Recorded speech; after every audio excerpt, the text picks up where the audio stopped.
Hello, and welcome back to another session of our long campaign of Alien. Before we get into that, gonna do a little quick business at the front to tell you what we got going on for the rest of the week. This coming Sunday, we are back with our usual Sunday campaign, Campaign 3. This coming Monday, we are back with Talk With Me. Tune in for that. Always funny. Probably the best show ever. And on Thursday, a two-part epilogue conclusion of our amazing campaign of The Curse of Strahd, followed immediately by a talkback with the players. So get some closure, get some wrap up for these characters, RIP those that are no longer with us, and then enjoy a talk back with the players themselves and how they think everything went and how Matt did maybe as a GM. And with that out of the way, let's jump into a quick recap of our first session. Let me pull it up because I wasn't ready. Okay. Last session, our first session.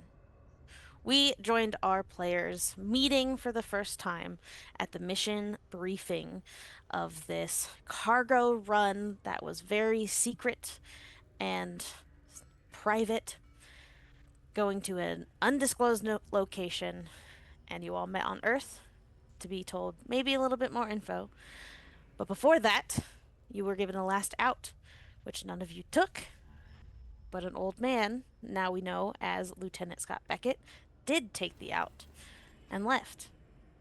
And with it, after him being gone, you were told you were on your way to Hadley's Hope, a destroyed colony, and specifically, outside of the colony, there would be a bunker with some cargo inside that you were to retrieve. And that was about all the information you were given as a group. As you asked some questions, didn't necessarily get many answers, you all left and got some more information individually. Depending on your role, you now have some additional information that your crew members do not, and you are not to share with your crew members unless they share the same role as you.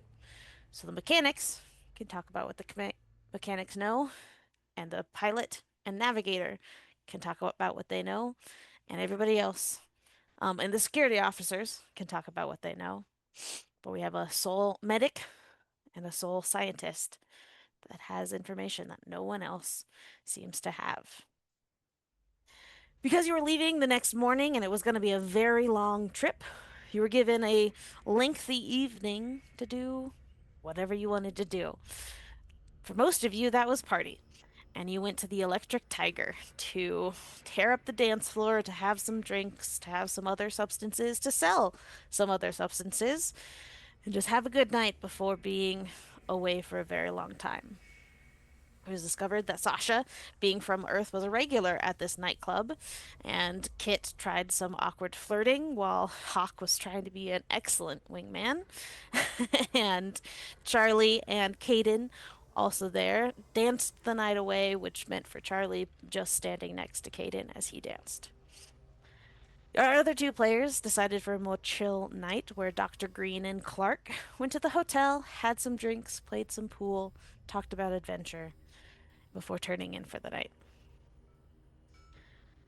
Everyone was back at the hotel around midnight, but Hawk ventured back out to meet Lieutenant Scott Beckett at the local tavern, the local pub, to talk about secrets and the cost of secrets and who might want some secrets. Got his contact information and may contact him again, may get a message soon. Who's to say? We don't know quite yet. But all that led to this morning, where we left off. You all arrived on the ship, ready for a quick briefing again before a departure, doing your various tasks around the ship that you have in preparation. And then you met your new navigator.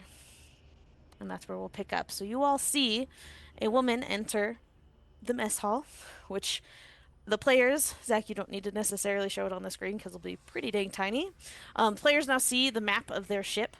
It is pretty large with a lot of rooms, a lot of places to go, one of which being the mess hall. This is where you will gather to eat, sometimes gather for briefings, but sometimes the briefings will be in the bridge. But for this moment, you are in the mess hall, and in walks someone who introduces herself as Kit Paget. Or nope, not Kit, God, Nico Paget. So sorry. We'll pop up her thing again. She walks in this time. For those that may have noticed her playing pool at the hotel last night, she was very much in casual clothes, jeans, plaid shirt, tank top underneath, but hair in a very similar messy bun above shaved sides. Brunette hair. You can now see that she, like most of you, has some tattoos. And she is now in more of a pilot's getup that you've seen Hawk pretty also consistently wear. More of a jumpsuit look. Currently off the shoulders, tied around her waist until it's time to really get going. Um, but she walks in, nods to the commander as she's introduced, and looks at you all, gives Hawk another wink. If you'll remember, she gave him as he exited the hotel before meeting Scott last night. And says, pleasure to meet you all.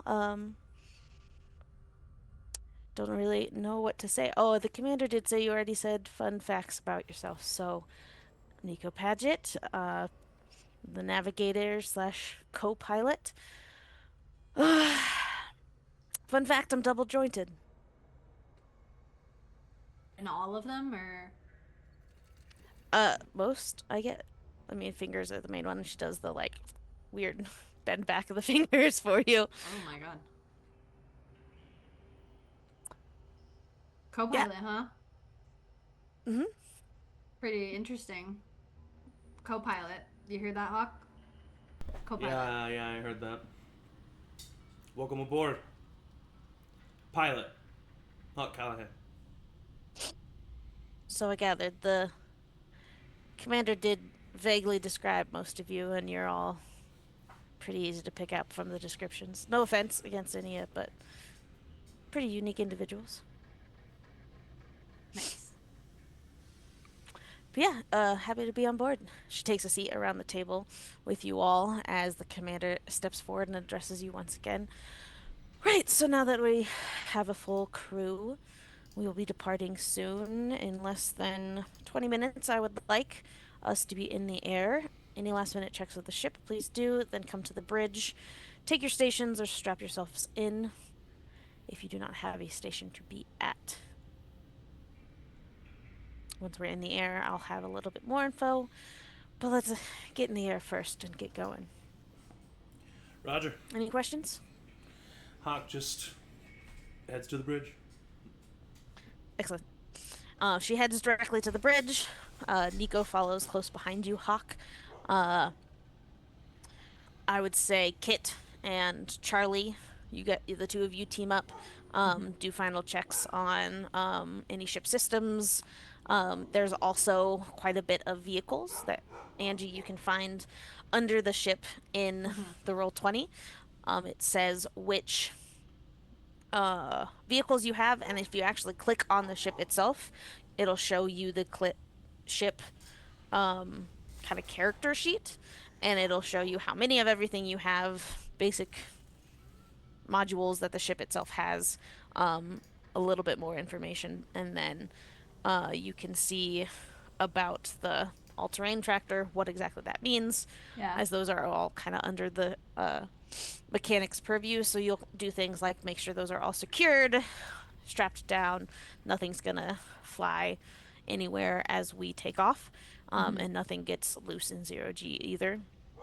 So things like that. You'll be doing similar medic and scientist roles. You'll be checking supplies in the lab and in the medical lab of just making sure everything's there, making sure you're familiar with it as it's not a ship you've been on yet, making sure you know kind of where the usual stuff is, and then anything maybe that is provided to you. Again, well-stocked ship. Anything you could probably think of needing in a science lab or a med lab, you have readily available to you. And all new equipment, all shiny equipment, like whoever purchased or uh what's the word? Funded. Furnished, yeah, Yeah. funded this trip and this ship had a lot of money to spend, and you can easily Hell tell yeah. that looking around the ship. Yeah, I think Um, that. Oh, no, just before we do that, last one for Clarke, so you're aware what the security officers are doing. Caden's probably following you around since you are kind of the lead to him, similar to how Hawk is to Nico. But there's not much to do on the ship as a security officer just yet, so you can either kind of go to the bridge and just be ready to go, or meander around and look for anything that could be deemed unsafe, or try to look busy and then head to the ship. So, Angie, you had something for Kit? I think just as they're doing the final checks, Kit would sneak away a little bit to the vehicle bay, Okay. because she wants to look right in the eyeballs of this Alpha Tech 4x4 off-road vehicle. Mm-hmm. She's gonna just like lay her hand against it. She's gonna just dream of driving that bad boy. It goes 220 kilometers per Yep. hour, which is mighty fast. It's got some get up. And she has been, she's seen them before, but she has never been in the position where like she could potentially be a person that gets to operate one of these bad boys. Sure. Yeah, and you actually find Just four of those in the vehicle Holy That's shit. 136 freedom units per hour, I should say. Freedom units! Freedom units. 136 freedom units! Yes. I just put my hand on my heart and start saying, I pledge allegiance to this vehicle. Amazing. But yeah. So yeah, you see four of those. You see four tractors, and you see two of the pressure pods. Is what you see all already many? latched down, but Four- something that you'll always 2 and 2, you said? 4, 2, and 2. 4 tractors, 4 ATVs, and 4 pressure pods. Pressure pod. Pressure pod. Or not a pressure. Is that the pressure pod? What are those called? Yeah, the pressure pod, okay. Wayland Eva Yeah. 7C series pressure pod. Jesus. This guy has money. Yes. Oh. So yeah, everything's already strapped down. You see all of those in the vehicle bay ready to go. But always part of your duties to double check and make sure everything's secure and working and all that fun I'm definitely stuff. doing just my duties. I think Charlie's doing all of the duties and you're just like opening up the hoods and just like looking. I do really put it all into everything else, but this specific one I'm just like taking a little more time with. You check one vehicle, Charlie checks all the other yeah. ones. And I'm telling him like about it, like Of you know when a course, kid yeah. is really excited and they're like, it does this and it does this and it does this, and he's like, I have a halo going on and I can't fix it. Because you're an angel.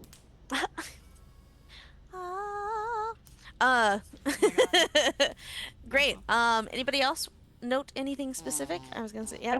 I was curious. Is there like a weapons bay or like kind of artillery area that like I should be checking out? There is a armory. Okay. You'll likely be shown that. Sure. In kind of, it would either happen pre-flight or pre-cryo bay, basically. Sure. So you're not too worried about it yet, and likely the commander will do that as kind of her last pre-checks with you. Sounds good. Yeah, I'd say Dr. Green goes to the lab, checks out all the things, does a second swoop, see if there's anything that sticks out that needs attention, and then she'll make her way to the bridge. Yeah. Nothing that sticks out, I will say. Seems pretty standard stuff as of now. uh, Sophie. While I'm doing my check of the medical bay, I'm also just getting an eye for like, okay, there's morphine here, there's stimulants here, Oh yeah. hiding like my stash like in a space that will not be found by. Definitely. You know what? I have a question. Yes. Because I'm just can't read such little text. All good.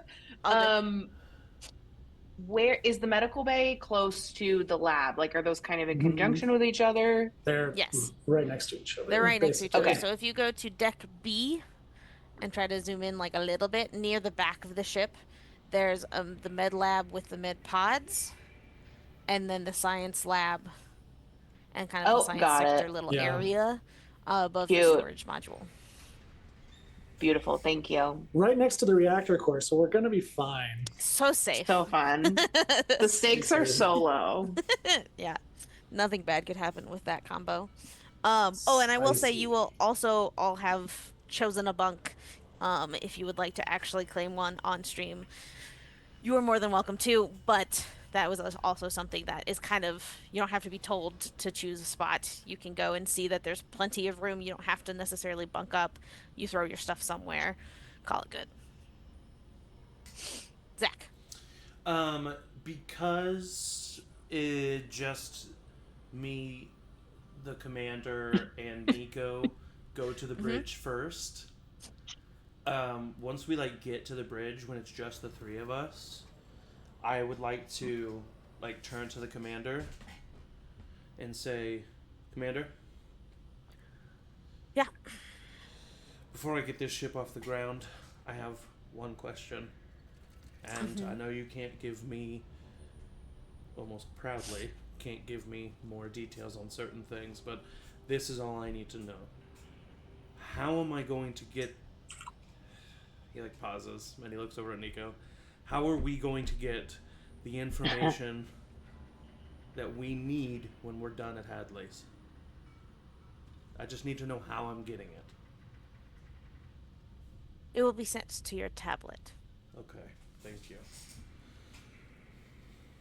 And he immediately kind of looks around and is like, Wayland, she is a beauty.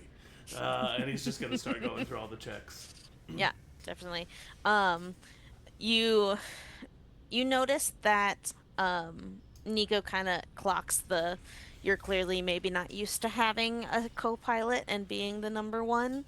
And as she's going through her checks on navigation of putting in the coordinates, checking flight distance, all of that kind of stuff in her little navigation center, she kicks her feet up on the side of the dash and is keyboarding from the side, very nonchalant and for a ex-marine, non-professional likely in your eyes. Yeah, I definitely clock that. And I don't think I say anything right now, but I'm clocking that for sure. Yeah. Oh, and one additional quirk that you'll again either appreciate or not about Nico, she is always seems to be chewing on a cinnamon flavored toothpick. So there's always a cinnamon scent around her.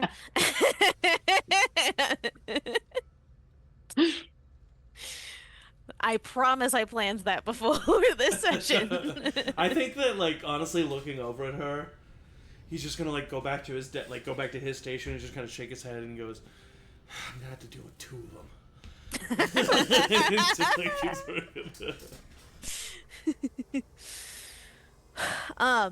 So yeah, so you're doing your checks. If there's nothing else, you'll all strap in. Pilots at their stations, everybody else kind of in those classic seats that kind of line the sides of the bridge. And we're ready for takeoff if there's nothing else anyone wants to do. Amazing.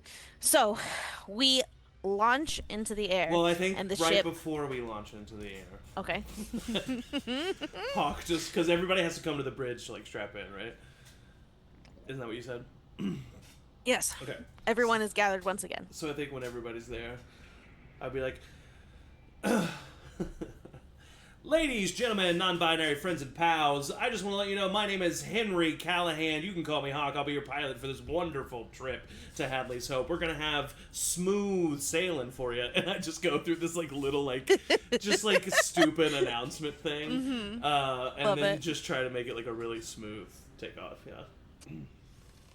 Amazing. I see some of you adding your tokens, so I also have to shout out to Swan for not only the art that you're seeing on stream, but also the tokens and the little alien tails that surrounds them. So, Oh, that's so cute. Oh, that's what those are? yeah. Yeah.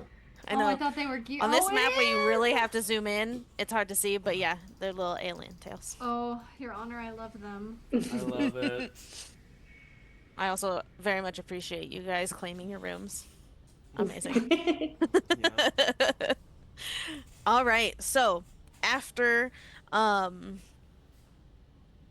Hawk's little speech of the pilot, which I would say, Hawk, you're perceptive enough to notice just like the slightest twinge of the corner of the mouth of the commander as you're doing this. Just the slightest little twinge.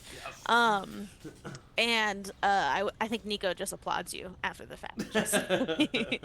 But everybody's strapped in.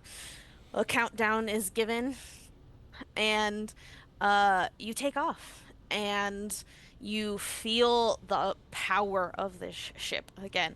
Some of you would have likely been frequent flyers on this type of vessel, but not most of you, just because unless your background is in a science exploratory manner, it would be cargo runs, it would be military ships, very different style of ships, and just the immense force taken to get this size of ship out is perhaps surprising for some of you.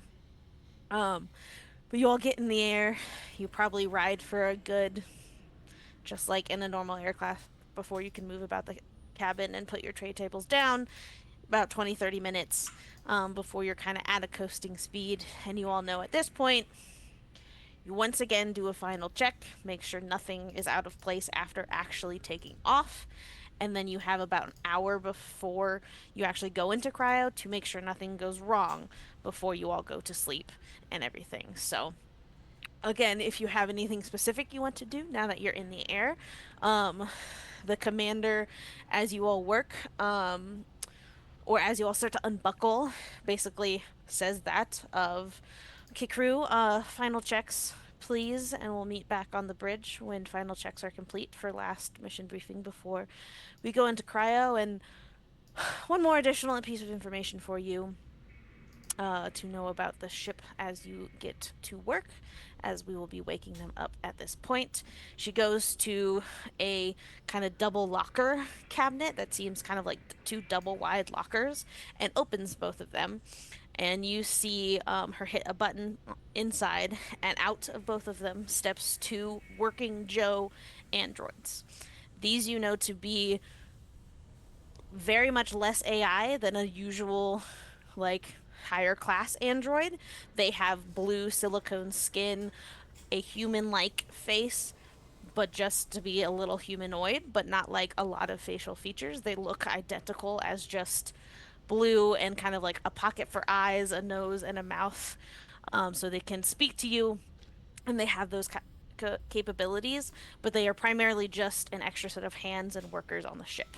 So they can lift the heavier things that you don't want to bring out a whole machine for. They can likely have a lot of repair knowledge, things like that. So they're just extra help for the ship, and are, like I said, working Joe androids, which you can also find on Demiplane if you are curious about them I don't like and them. about what they look like. They look scary. They look like a nightmare. Yeah, I didn't want to make a thing for them because I knew it would be a little too scary. But yeah, so she introduces those two, which have been named. Where did I? ironically, James and Miss Sophie. So those two come with the ship. Again, they have kind of like name tags cutely on their little jumpsuits that they're wearing, but they're not to the capacity of like knowing that that is their name, that they know that is something they will respond to, more like. So you see them kind of just go as if they have like some sort of order or tasks that they'll do pre cryo, and they also are ones that like are connected to Mother, the AI of the ship.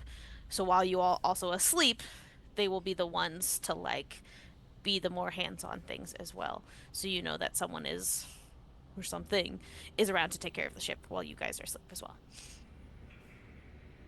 Anything specific anyone wants to do before you guys take a long, nice nap? I think Sasha would know like a med combo that like helps make the like recovery easier, and they like secret that like palm that and like just dose it before going Incredible. into yeah. Okay. Anyone else? I would try to find Hawk. Okay. Hey, good twist on the speech there. That was a good one. Thanks, appreciate You were it. like, the inflection was like, ah, like it was like a solid performance. I've been watching a lot of Jerry Seinfeld. Honestly, I didn't even watch enough. It was on in like the hotel room, but Yeah, it's crazy. it's kind of boring, honestly. So boring. It's a show about what, like nothing. You didn't come up here to talk to me about Seinfeld. No, this always happens. Okay. How do you feel about this co-pilot nonsense? That's kind of fucked up, right? Before you answer, where are you guys? Have you remained on the bridge? Hawk, would you have left? We're sitting naked in our underwear waiting to like do the cryo. I have the tiniest underwear on, Yeah. and I'm like, See half your butt crack. yeah. I mean, I think that like, I think that Hawk is a good enough pilot that, and he knows these systems well enough that like once they get going and once the autopilot has been set and stuff, he trusts that he did the right thing and doesn't feel like he needs to just sit there at the console. And I'm assuming that his pad would alert him if there's like, I don't know, incoming projectile or something like that. Mm-hmm. And so he would probably be, I don't know, in the mess hall maybe, just kind of chilling. Yeah, the and bridge... I would be like being discreet. I'm not like shouting it. I'm like, Of course, yeah. I just wanted to know of like, because Nico is likely just hanging out in the bridge until that final briefing before cryo. Gotcha. So if you came to the bridge to find him, I wanted to also note that Nico would be there. So either be extra discreet or maybe she would take a hint and leave, kind of thing. But Yeah. great. So yeah, so you guys are in the mess hall having this conversation. like, what the fuck is that about, huh? I mean, I don't know. She seems, but I just don't know is like what's her background, right? Like Sasha and She didn't Clarke. tell you, like nobody told you anything. No, Sasha and Like Clarke. just like, now is the. You know, obviously they have a military background. Dr. Green's a doctor. I know you. You're really, you know, good at what you do. I'm a Nepo baby. licensed and apprentice. It's not.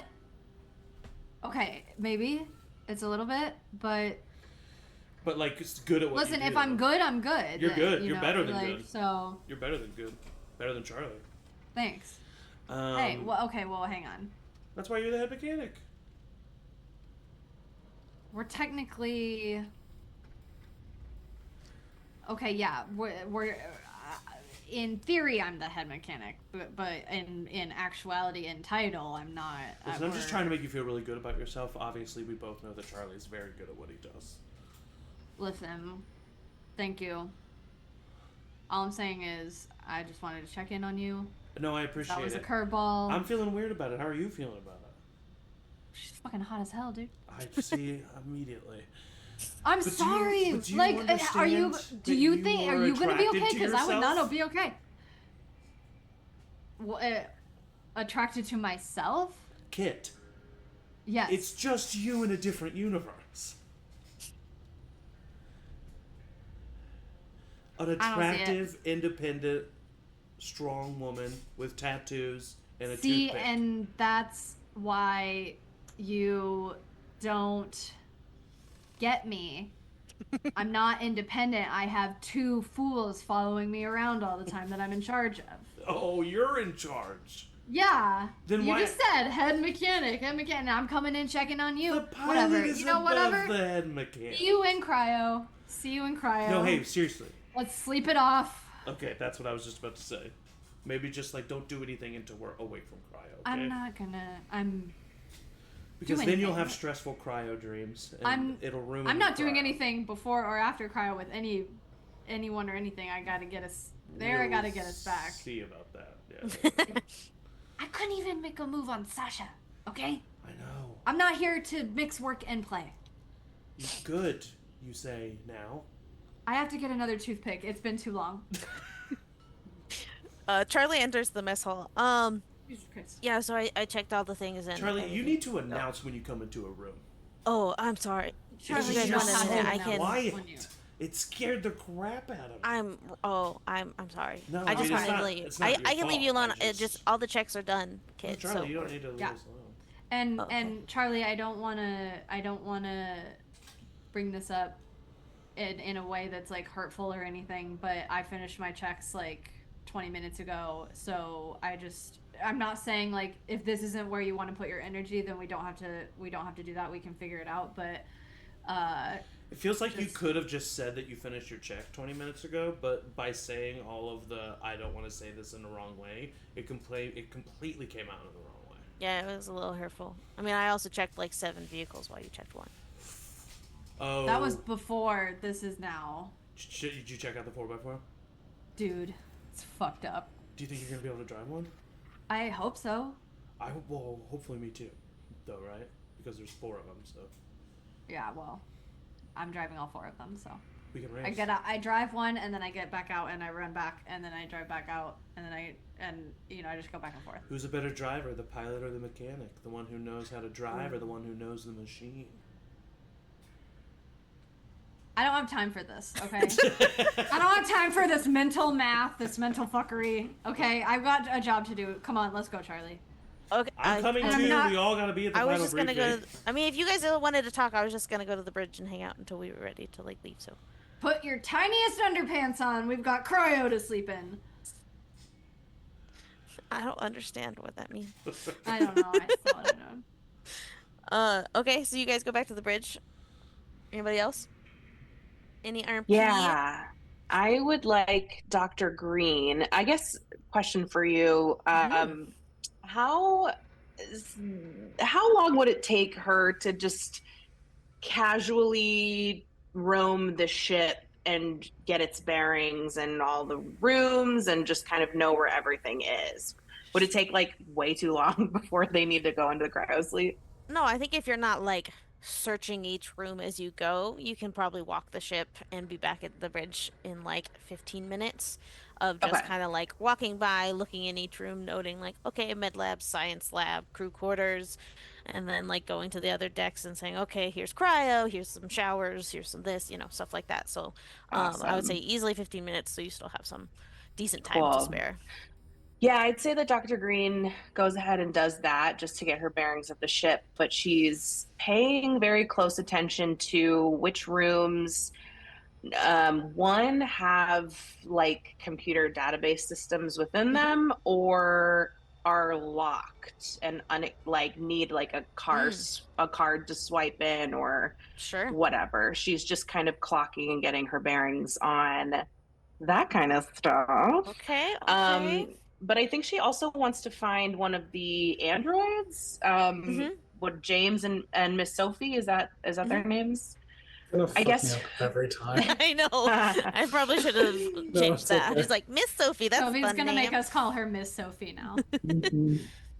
You can be Miss Yeah, I Sarah. guess We're gonna change it right now. She's Miss Miss Sarah. Sarah. Miss Sarah. There we go. Well, now I'm Yeah, gonna I want her to go talk to yeah, Miss Sarah Okay, and wherever Miss Sarah might be. sure. So first question of as you walk around locked rooms that you find, um, or you said locked rooms or data, Like like computers. So if you look on the map, the where is it? An access terminal, so it looks like a little old school calculator symbol. That is basically like a computer where you can get information about the ship at.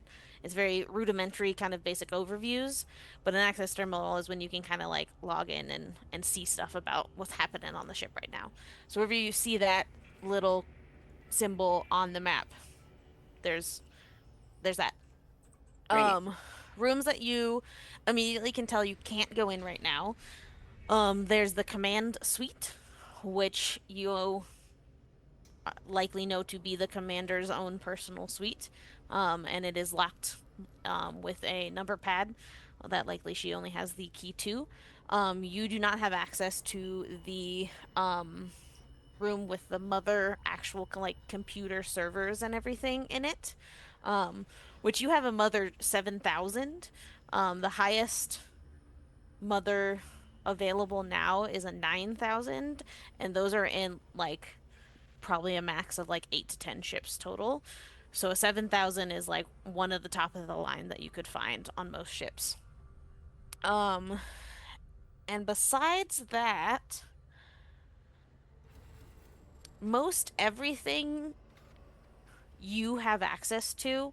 And so on the crew and on your like data on your tablet, your role is given a specific access code. And so if you're not allowed into a room, your access code will not let you enter that room. And it is also well known that like that's not something you just share. It's like your password basically. So like right now, the commander only has the access code that would grant her access into the mother mainframe and into her suite. Um, Got it. and as of now, it seems like your access code isn't restricted to any other room. Awesome.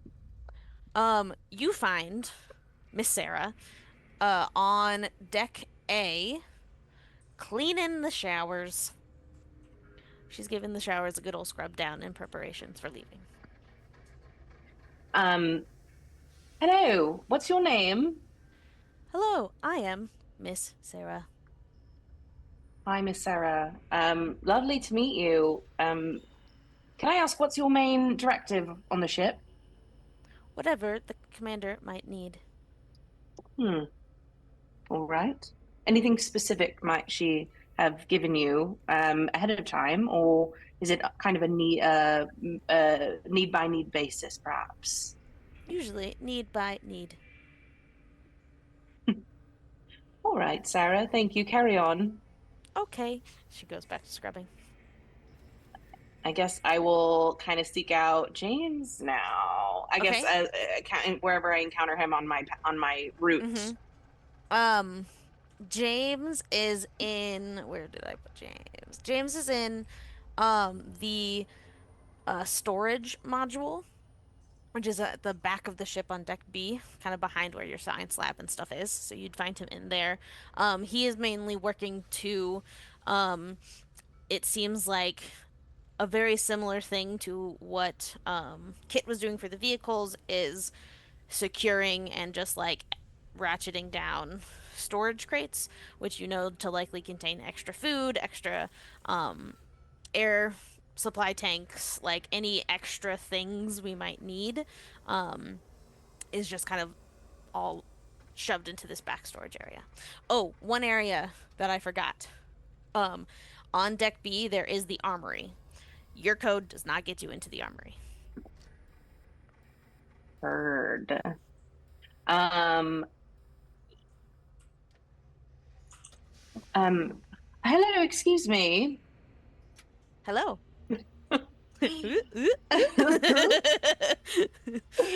I'm sorry, is your name? James, is it? James, Lovely to meet you, James. How are you doing today? I am doing well. Good. Glad to hear it. Can I ask what you're doing? I am What are you working ensuring on? all storage items are secure for hyperspeed. Lovely. Lovely. Well, thank you so much. I just wanted to introduce myself. Um, can I ask, are you going to be, you have any main directive in managing the lab as as we are sleeping? He like you can see him without like eyes but stare off into the distance. Currently, no directives have been given in science lab. And the medical bay, perhaps? Currently, no directives have been given for medical bay. All right. Well, thank you, James. Yes, like I said, I wanted to introduce myself, and I am the lead scientist on the ship. So um, I will appreciate an extra hand if you're able to give it. So thank you so much. Of course. Um, Carry on. Thank you. Thank you. Anything you need, please just ask. He goes back. Okay, I think that's all she wants to do. I'm gonna have her head to the cryo area, and before as she kind of gets into her pod, into Yeah, her you'll meet little on the bed. bridge first. You'll have like a Oh, okay, little, okay, we're ready to go sleepies. This is what to expect when you wake up. Put all like great. personal items secured in your room or in the locker in cryo, and let's all meet there. Heard. Um, right. Okay. Well, I think that's all she's going to do. Thank you. Okay.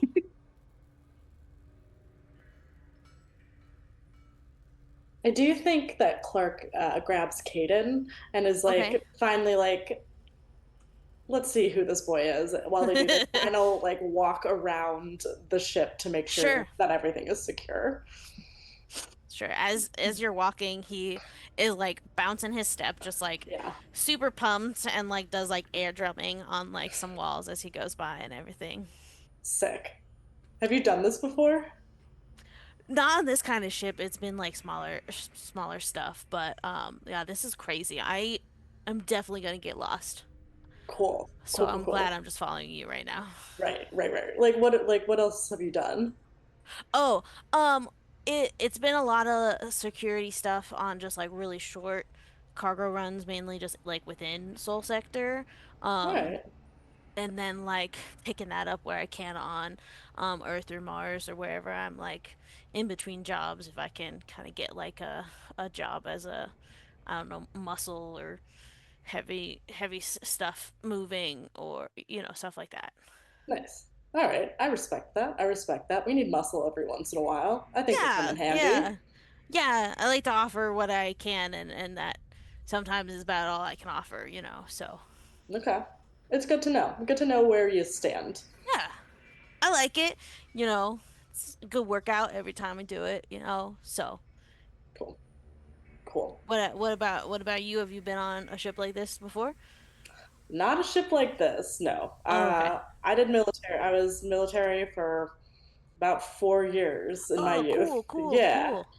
So I know ships. Not like this though. Okay. What Yeah. military stuff did you do? Like what did you do? Ooh, Marines. Oh, okay. Okay, So cool. like active combat. Oh, shit. Yeah. Not okay. Yeah. Yeah. Wow. Yeah. That's Yeah. crazy. Yeah. Cool. Cool. Yeah, Nice. your life's much more exciting than mine's been. Mine's been pretty chill. But That's okay. yeah, I Sometimes can't that's okay. complain. We'll But go. We'll go on this adventure then. cool.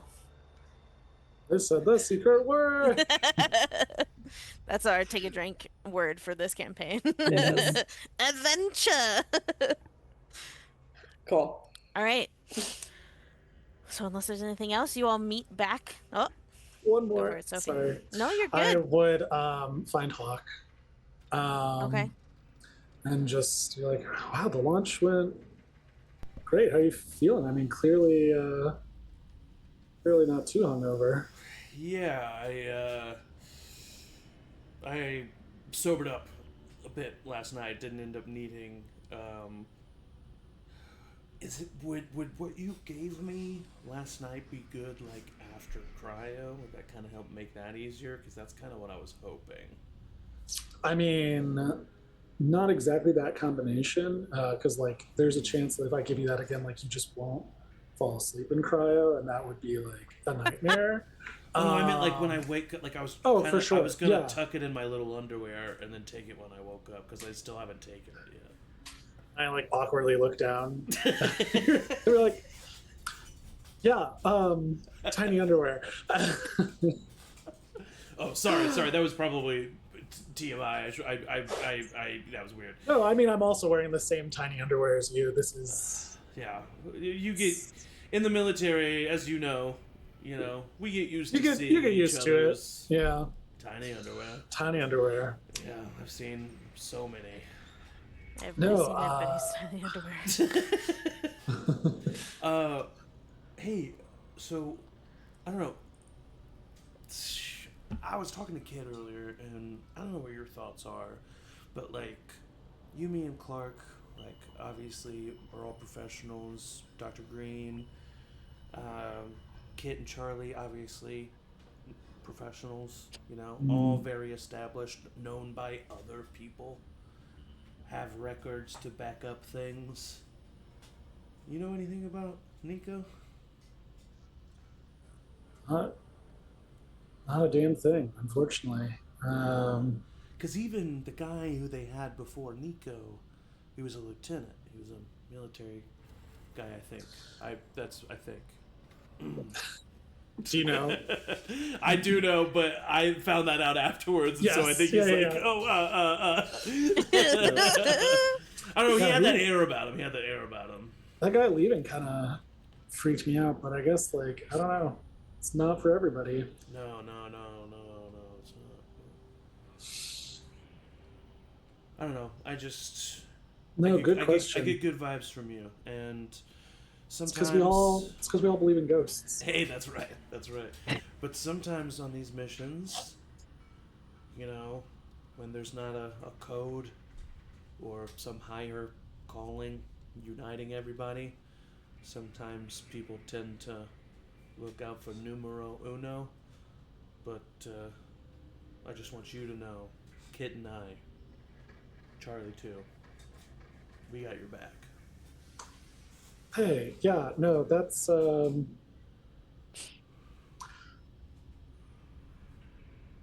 I appreciate that. And like definitely, yeah. I mean like I'm a medical officer. I've got everybody's back. Yeah, but yeah. yeah. You took an No, oath. let's keep our eyes open. Yeah. Anyway, yeah, so I do actually have that thing. It is gonna be like a 10 spot though. I don't know if that's chill or It's more than chill. Listen, honestly, I'm so rude. Last night I was just so drunk, Hey, don't worry, we were having fun. It was a good time. Yeah. And I know you probably don't have any money in your tiny underwear right now. No, everything's electronic these days. I take my the bracelet that I have, and I tap it to gosh, what's your name? Sasha. Sasha's bracelet. It's okay. No, you were And- pretty drunk last night. That makes sense. Yeah. And I give you 20. Ooh. But you 20 Venmo, galactic like, credits? send me, like, 4 drugs. I just Venmo note is just drugs. I just Yeah. put a winky emoji, but I'm not like that. Wasn't like I was just like I because he was like what that Kit better look Yeah. out. Okay, cool. I'm Oh wait, not- Sasha said she was gay. It's fine. Yeah. Oh. Gay doesn't mean... Fair. That is fair. What does gay mean mean- these days? What does gay mean? In Anything. space? It could In mean Space. space? In space, what does gay mean? You know what I mean? being gay in space. I'm fucking the Missile sector? aliens. I'm fucking the robots. Not these robots, but... Well, there could be robots. Maybe. Yeah. Cool. Yeah, no, but just, yeah, take that when you wake up. Awesome. That's really great. Thank you so much. Okay.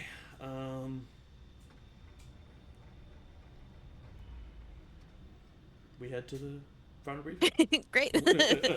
Why are these underpants so tiny?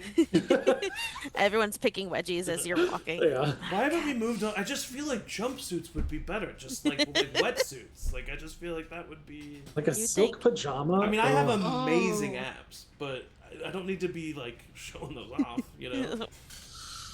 Oh, I did Definitely didn't realize say that so I- everyone look at your I did- amazing abs. I did realize that your character does kind of look like Pedro Pascal, and I got so much more excited for the fan art this time.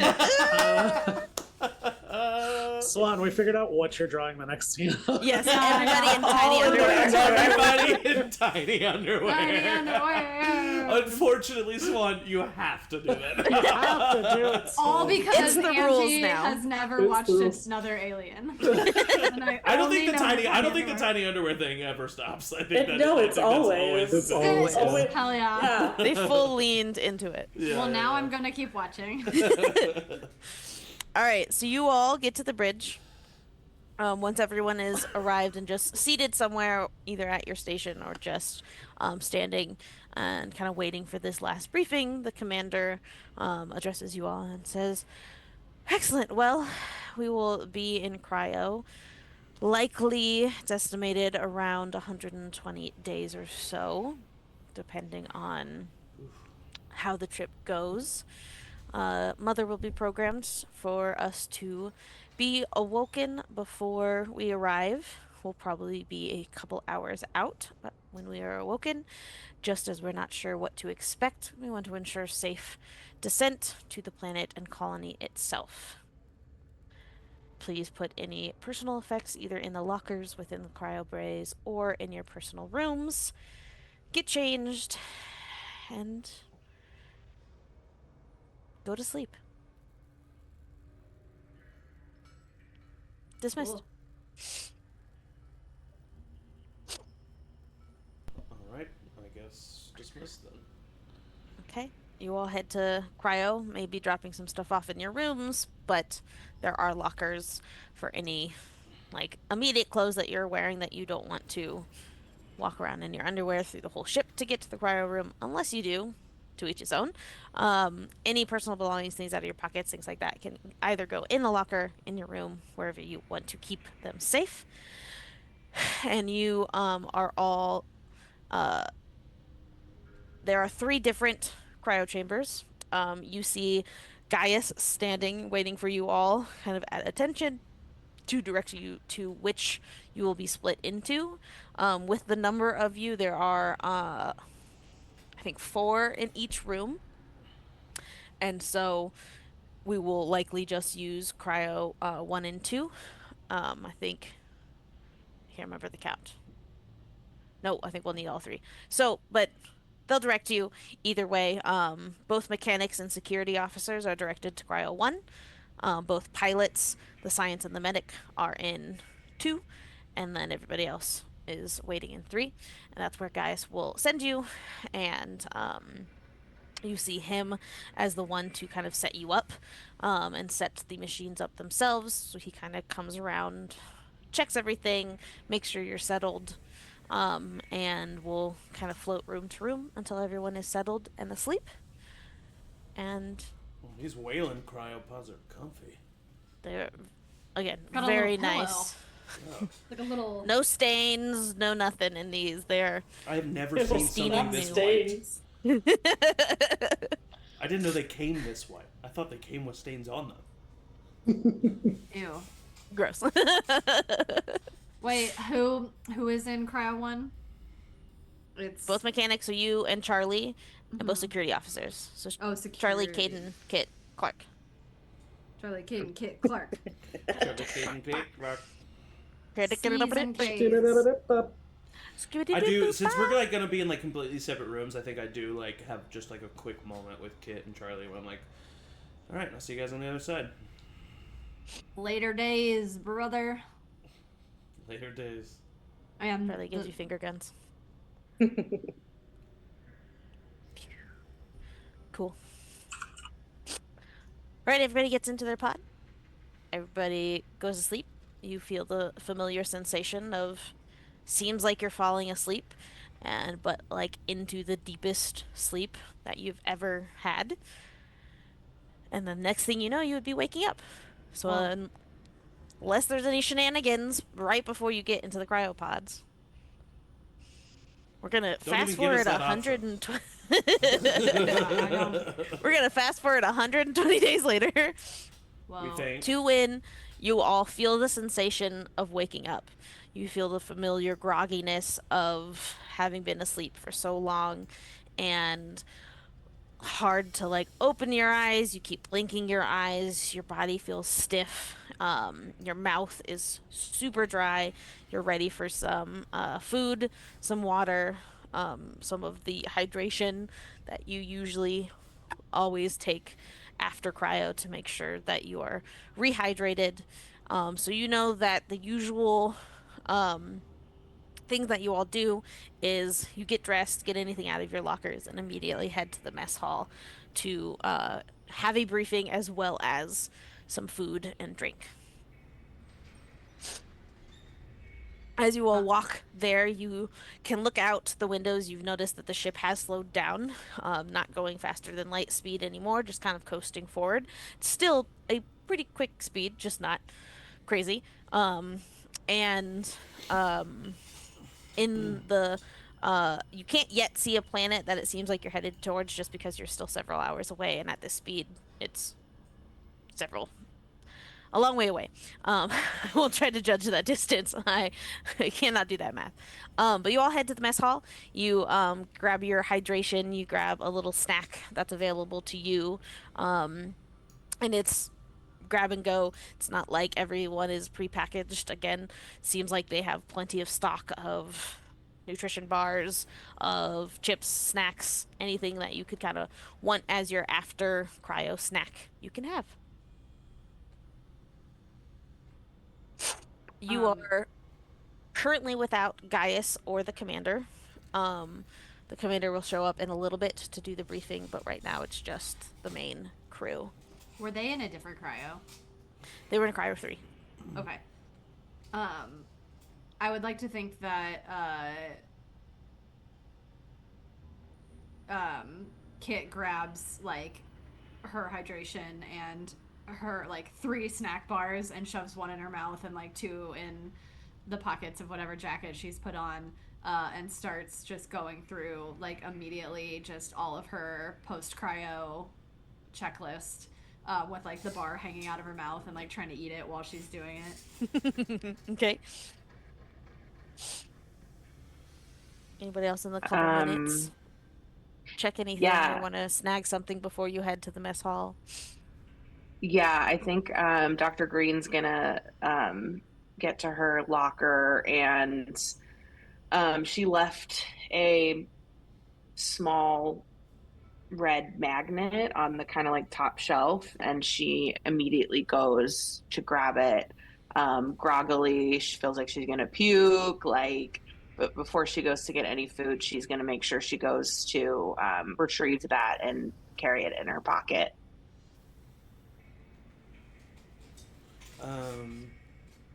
Hawk just gets fully dressed and grabs all of his gear. And then he comes into the mess hall and he sees Sasha. And he comes and he's like in a pretty lively mood. And he comes up to Sasha and like, you, MVP, MVP. This is the best I've ever felt coming out of cryo. Yeah, it's rough, and I'm also I needed a little bump myself, so Yeah. I really need whatever sad excuse they have for coffee in here, though. And I'm gonna try to like maybe try and find like a toothpick to keep yourself from like grinding your teeth, though. Just as a heads up.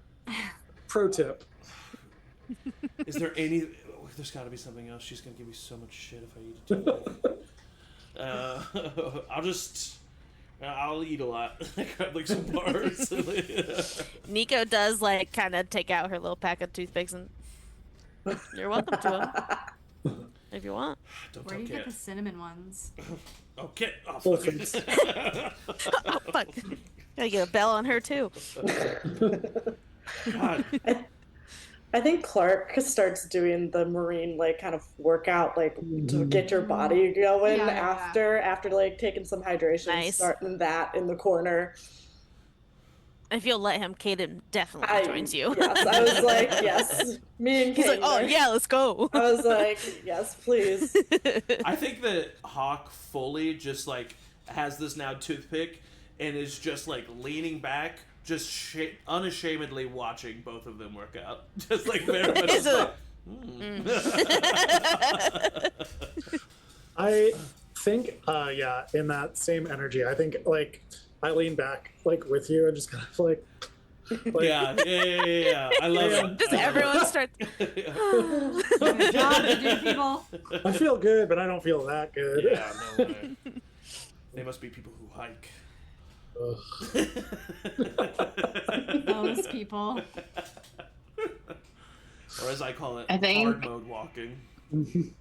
I think Dr. Green is kind of in the like corner by herself, just like she looks bad, y'all. She does not. She does not look good. Doc, you need some coffee? Um, Oh, sorry, tea? Tea.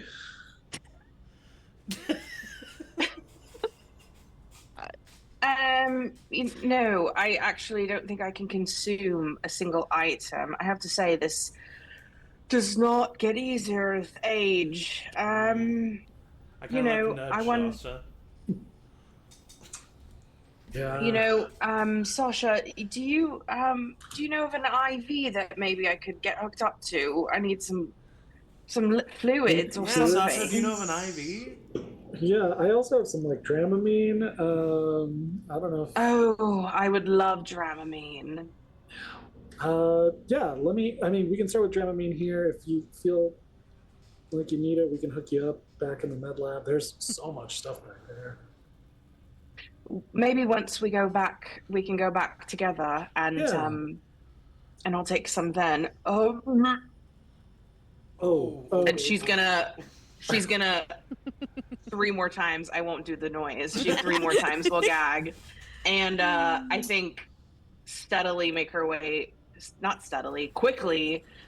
way to the bathroom and barf her brains out. Oh, poor thing. Ew. That really brought the vibes down. So rude. I said poor Is thing the- before it. Is the vestibule, Then it's fine. You're right. Is the like to get to the vehicle bay, which is deck D, hmm I would have to go all the way back up through deck C and then up to deck B, right? We're in deck B right now. Yeah, I mean, you can I just use went one of the down elevators. I was doing checks, so I would assume I went all the way through and then would have come back up. Yeah, Oh, so I thought we there's were waiting here for the captain. My bad. you can. It's either or. You know that No, like I the understand. commander will Yeah, find yeah, you, Yep. but also if you're doing checks, then you'll Yeah. probably get like called through Just the intercom on the ship. Making sure everything. But I if there is a feasible way that like if Dr. Green is to the bathroom as I could like pass and like hear that. Be like, hey, are you okay in there? I'm fine. Oh. Oh, you I'm- do not I'm sound dandy. fine. Okay. Do you want some water or anything? You really should have She'll, some water. Were you in the bathroom, or you hear me like talking through the door? I feel like I saw you like rush in and heave, and as I Yeah. was like coming back through. Okay, yeah. I think I'll kind of like exit, I guess, and exit the bathroom. Wiping my face. Thank you. You know, I'm not usually like this. I don't know. I don't know why this time I feel particularly uneasy. Yeah. Well, if it helps, there was these like things in the hotel that we stayed at. These little like candies or whatever. I kept some in my stuff. They're like little chocolates, but like they're minty on one side. I don't know. They were like all over the pillows. But I grabbed one as I was doing my checks, and it really settled my stomach. So here, Oh, and I like start digging through my stuff, and well, she'll take it. Well, thank you. That's yeah. very kind. I'm sorry. Remind me your name again. Kit. Kit. Kit. Thank you. Yeah, That's very kind. for sure. Yeah, I Um, mean it sucks to feel sick on your first day, technically. So I've done loads of cryo before. I don't know. Maybe it was a bumpier ride than normal, perhaps. I don't know, but yeah, um, well, thank you. I really appreciate this more than you know. She'll kind of shove it in her mouth. good, right? That I is think quite it's like good. dark chocolate too, which is like Mm, extra, like with the mint or mm, whatever. That's nice. mm-hmm. It's really nice. A I would good go a back to good Earth just combo. for those. Mm. I haven't been back to Earth in a long time until we were docked, Yeah. taking off from the dock, wherever we Close were. enough. Doing what we were doing. Cool. Dr. Yeah, Green, right? Dr. Green, Dr. Charlotte Green, yes. Do And we, you are you. Mm, should I call sorry, you go ahead. Charlotte or Doctor or what? You What's the can vibe? call me Charlotte. You can call me Charlotte. That sounds good. I really You wanted to know, call I you never. Charlotte. It feels you say it so well. I just Oh, Charlotte. you know, that's a pretty good accent, actually. Yeah, You it think sounds for it. real? Yeah, not too bad. Not too Not bad. too bad. Hey, there you go. There you go. Okay, well, You if could be from I a proper Londoner. okay, you got me. We can sit together at the mess hall Oh, well, I if you might need want. a little If bit of time. Well, no, of yeah, course, of course. yeah, I'd love to sit next to you, thank you. And I met Clarke at the hotel the other day, and they seemed great. They seemed great. yeah. I honestly, they kind of scare me. Not because of anything they've done or said, but just they are like they are doing push-ups. They've been doing push-ups. I've been around, up and down, doing my checks, and then they're just up and down and up and down and up. Jesus, Mm, like I thought I had. it- right. I don't think I could be up and down at all. No, I not can I now, obviously. can't move a muscle right now, actually.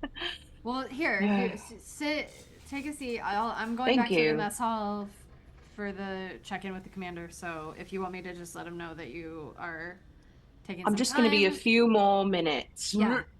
Oh my god. Just a Okay. few more minutes. I like open the door. Go. She runs in. Throw some chocolates in there. Just toss it. Oh god. About the time that Kit gets back to the mess hall, the commander follows shortly behind and kind of does a quick scan of the room to make sure everyone's there and accounted for. Um, she furrows her brow slightly and says, "Has anyone seen Dr. Green?" Sorry. Yeah, she's Puking. unwell in okay, she's unwell in a totally manageable way. It's really she's fine. She doesn't want anyone to worry. It's just post cryo sickness a little bit. But she said to go on without her, she would check in with you or something. Or she'd be a few minutes. Oh god. She's Okay. fine. She looks up. Mother, will you please ask Gaius to check on Dr. Green? Yes, of course. And then, uh, she carries out her duties in the intercom elsewhere. Problem. Um, great. Well, we will fill the doctor in a moment. There isn't much to let you know of. Not much has changed. We are, as I said, a couple hours out of Hadley's Hope. Once we are closer, we will get a better idea of the landing area and the ability to land in the landing pad or not. Once we do that, I will look to our mechanics and our pilot and co-pilot to get us down safely. My hope is that we will have about half the day to search for this bunker, hopefully find it and assess the situation there as well, so that we have a full day tomorrow to work in whatever capacity that might be. You have some leisure time as we head there. Do what you would like over the next couple hours. Mother will let us know when we are on approach. That is all. She leaves and disappears somewhere on the ship. And you all have some free time to do what you so choose before we land. If that is nothing, just because you've had a lot of that as we've been waiting to land. But now that you are on approach and many days later, anything anyone wants to do? I think you just find Kit in her bunk, like reciting the series of events of the landing. So like just like going through like all of the different. I don't know them because I'm not a mechanic, but whatever the routine of landing is, Sure. she's like thrusters, shutters, fucking air scrubber, like whatever the Yeah. whatever it is, and just going back through it over and over and over to make sure that she's ready and she has it, because this is her first solo round. Love it. I think Dr. Green will mend. I think the chocolate helped. One last little pukey dookie. Maybe dookie too. Who knows? Gotta get it all out. Gotta get it all out, baby. And I think she will go rest for a little while.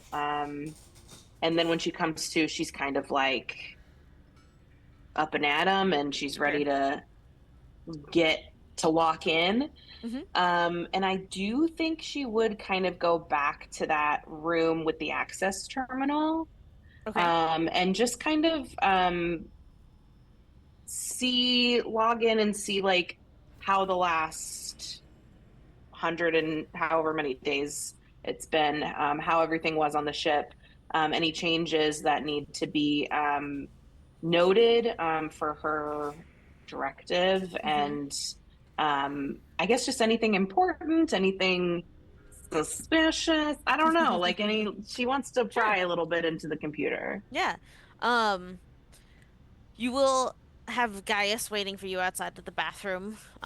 Great. He's holding some saltines and a hydration, which is like electrolyte heavy, basically a Gatorade, for you, and updates you with the same information that the commander updated everyone else with, and lets you know what's going on, that you have some leisure time, and he brought some crackers and a drink for you to hopefully help you feel a little bit better. And then leaves you to it. So after your nap, you can easily get to any of the terminals. There's one kind of by the science area anyway, that probably would make the most sense for you to kind of sit yourself down at, and kind of look into. Looking at all kind of the daily reports, the ship status, all of that, you know that it's been 123 days since you left. So a little bit longer, but nothing to be concerned about in that long of a trip. Um, and there was no issues throughout the trip itself. There were no alerts, there were no anything, no statuses that would be flagged as suspicious or concerning or anything. It was just smooth sailing to get to this point. Cool. Yeah, I think that's it for now. I might have to ponder a little bit, but maybe she hangs out in the lab and does her science thing. Whatever that might be. Whatever Science that stuff. science stuff. Mechanic stuff, all Yeah. kinds of stuff. Sophie. So I think, yeah, in that maybe like shortly after that moment, I would approach Dr. Green, checking in on them, for medical purposes, but also just to get to know them. So I think like open science lab door, like knock, knock, knock.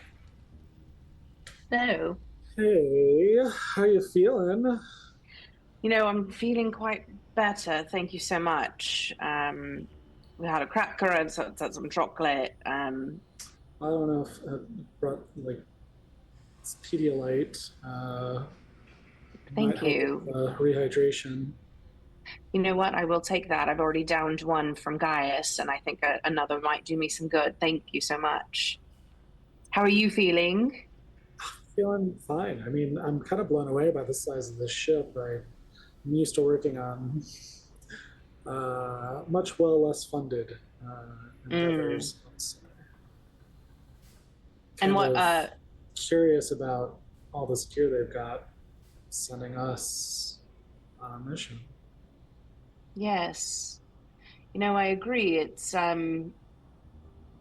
interesting how high tech everything is for a simple cargo mission. I will agree. I'm Interesting. curious not to like look a gift horse in the mouth by any means, because yeah, it's nice to have good quality stuff to work with finally. But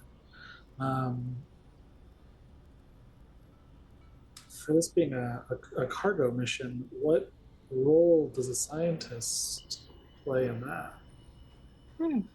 Well, I think that my past, before I came on board, I have been a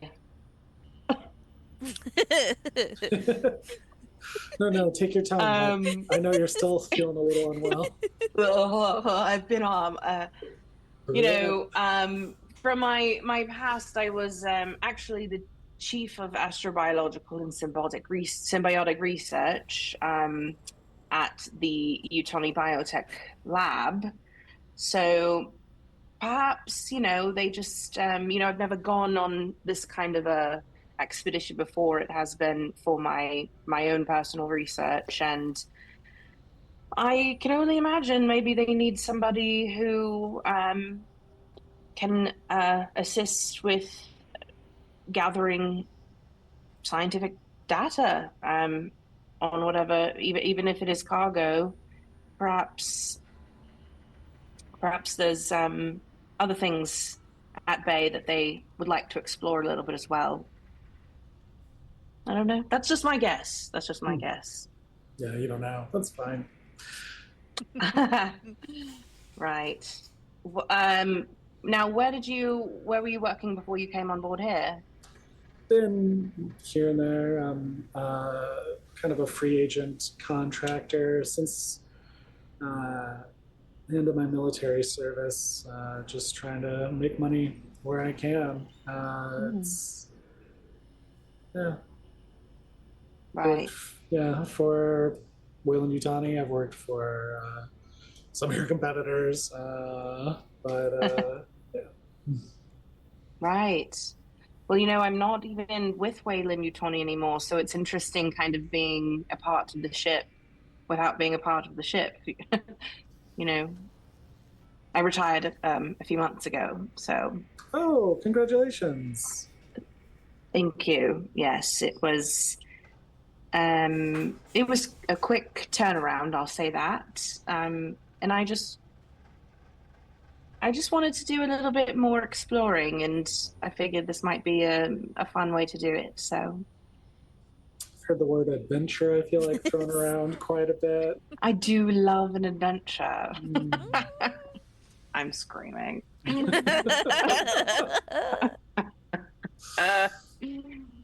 Wow. Well, thank you so much for the electrolytes. I am already feeling a little better, so thank you. Well, I'm glad to hear it. Happy to meet the neighbor, so to say. I'll be back over in Med Lab. I'll be here. Right.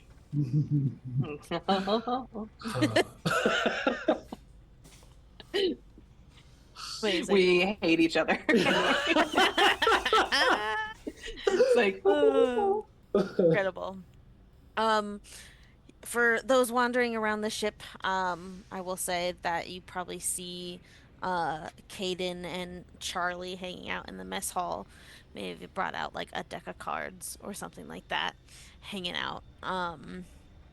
And Clarke, is there anything specifically you would do? I think I'm just chilling in the mess hall, kind of listening Great. into them talk. Yeah. Okay. Uh, Hawk, unless there's something else you want to do, Nico would find a moment that the two of you are in the bridge alone, checking piloting Yeah, stuff. no, I was gonna say that I do think that like Hawk is looking for some relative privacy, and so would have found his way into the bridge pretty much right after that meeting, and just doing his like normal checks and stuff, but also just using it as an excuse to kind of be alone. So she would probably find him there. Yeah. And I imagine that Nico is probably there a lot more. Again, as like the co-pilot, the pilot is needed when it's like piloting skills go, but Yeah, she's like keeping an eye on like their trajectory and making sure for there's no sure. incoming anything and like tracking how close they are. So she's a little bit more grunt work right now Yeah. compared to the others as you approach the planet. Um, so yeah, as you sit down and start doing some checks too, she kind of is like still clicky clacking on the computer, but looks over to you. You guys find any good places out and about last night? Uh, yeah. We found. I don't know. I'm not from around Earth. It was some bar close by, more of a Oh, club, really. I think it was like no clue. Don't remember the name. Yeah, it was pretty okay. cool. Nice. Did you did you find anywhere fun last night? What are you getting at? What do you mean? Well, it just seems like you went somewhere after all your friends went to bed. Oh, um, yeah, yeah. I had fun. Sounds like it. What do So you where do you mean? think? It Hmm? sounds like it. It just sounds like you had fun. That's all. Okay. Click, click, click, click. What was she gonna say? So where do you think we're going? Hadley's home. Yeah, I don't mean right now. Oh, you mean after? Mm-hmm. Well, not back to Earth. But no guesses as to where. No fun theories. No gossip. I mean, of course I have theories. Well, we're the only two that can talk about this. Gotta make this at least like a little fun for us, right? Yeah, yeah. I don't know, man. It's weird, right? Like this is a cargo. We're going to Hadley's Hope. Seeing what's left. There's something we Mm-hmm. got to get in some bunker, which means it's really important. And Yeah. if the person is using Wayland Utani tech, I mean, heck, I no one buys this much Wayland Utani tech other than Wayland fucking Utani. I think it's pretty obvious, in my opinion, that we're working for them directly. But for some reason, they're deciding to be private, which means they don't want their fingerprints on this mission. Hmm. Which means that whatever they're trying to find is either illegal, controversial, dangerous, or worth a lot of money. So, where are we going afterwards? Someplace that you take something like that. Could just be a really rich dude that just bought all this stuff. Or could be a really smart person that acquired all of this stuff. I've worked on ships like that before. Hmm. What else have you done before? How'd you hear about this job? You What are don't your... usually have a navigator, do you? No, I don't. Most of You're my a lone missions... wolf hawk. Yeah. Hawks don't really fly with a flock. So... Fair.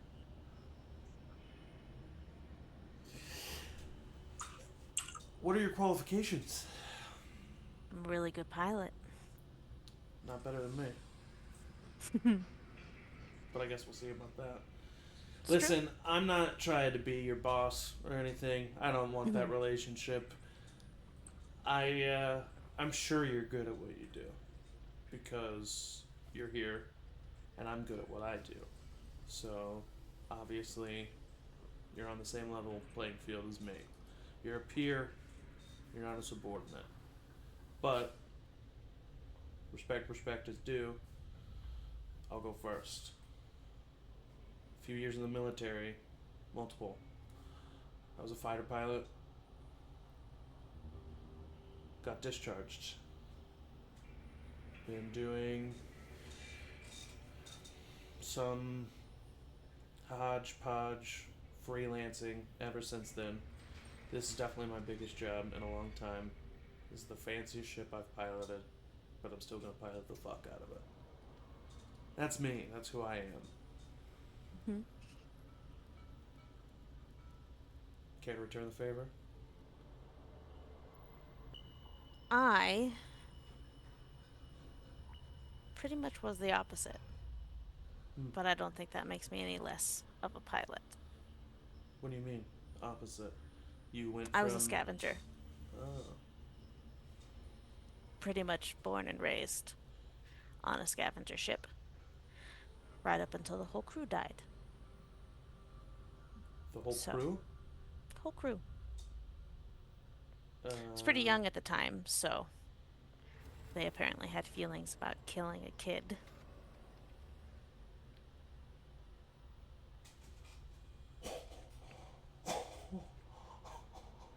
That was targeted. That was a targeted ad. Actually, I don't think you understand just how targeted. Um, Oh. really? What did you... I mean, what happened? Do you mind telling? I mean, was it a malfunction on the ship? Was it... No, it was deliberate actions of other people. fucking pirates? No. Not something that I usually get into with people I just met. Fair. Fair. I'm sorry that But happened. depending on how good of a pilot you are, maybe I'll share a little bit more about me as the days go by. Alright. Well...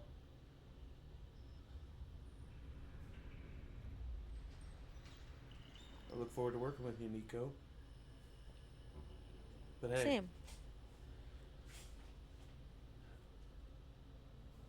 I don't know.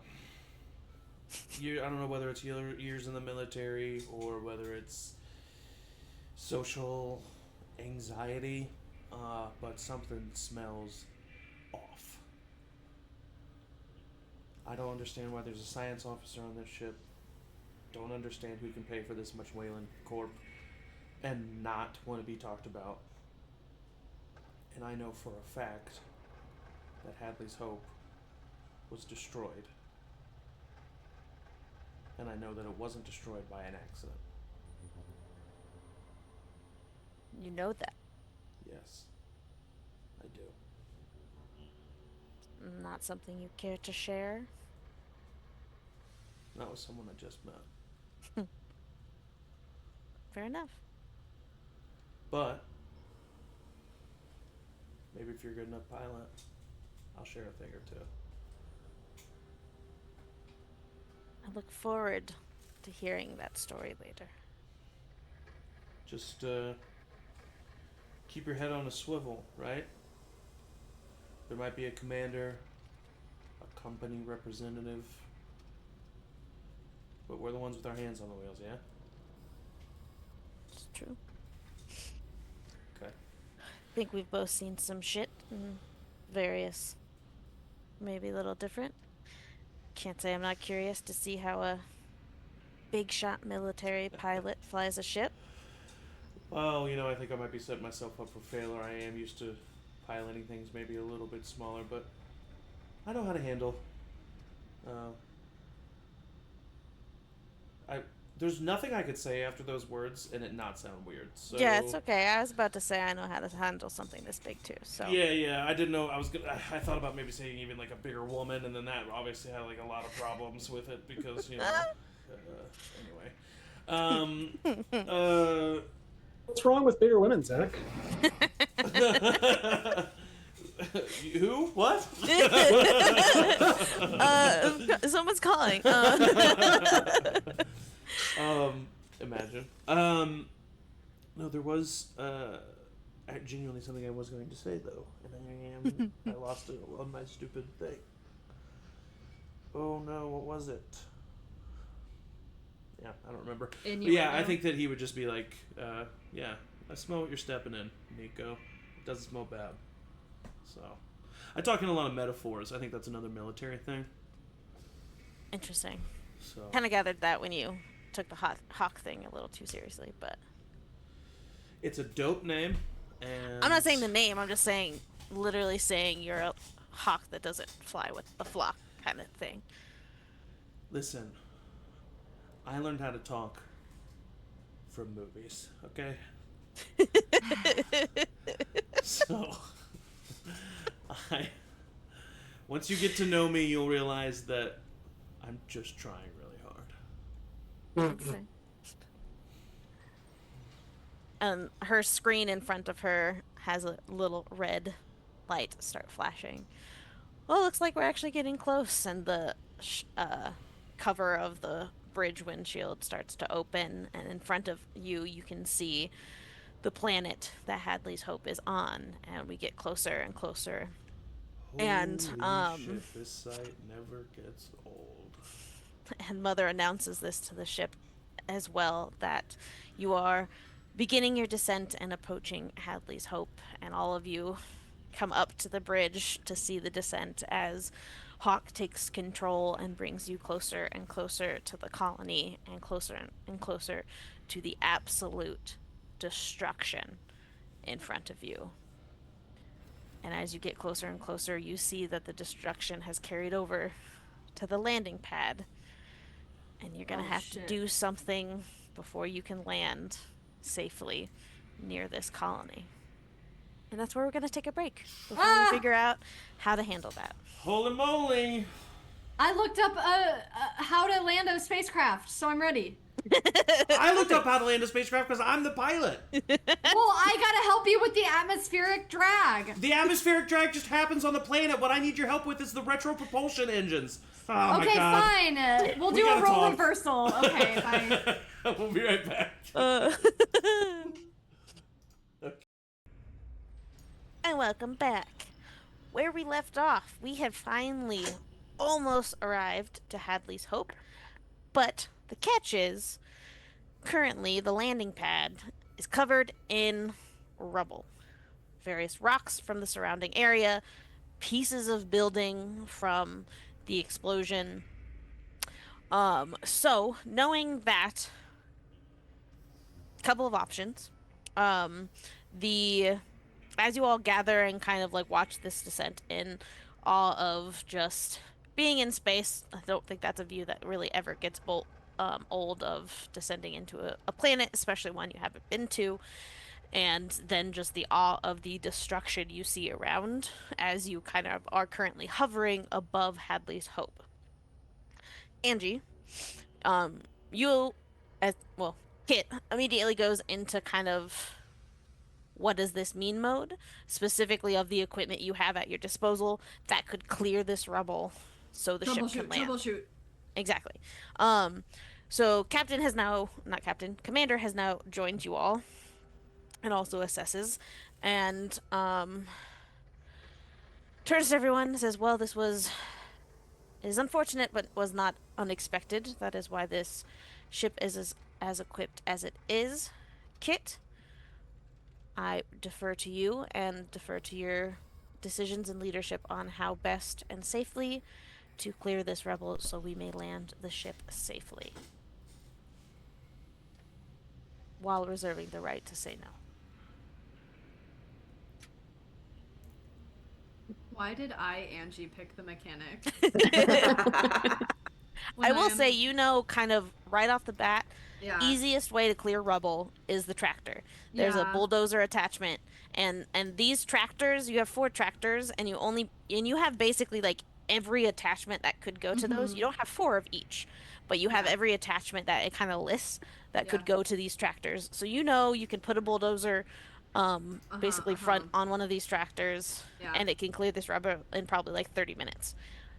I think, I would take a second, just like my dad taught me.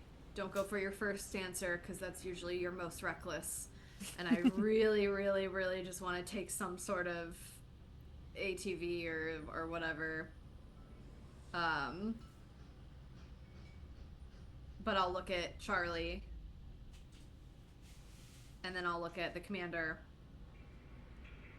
and I'll say, you said we have only one of the bulldozer attachments. I think if we can get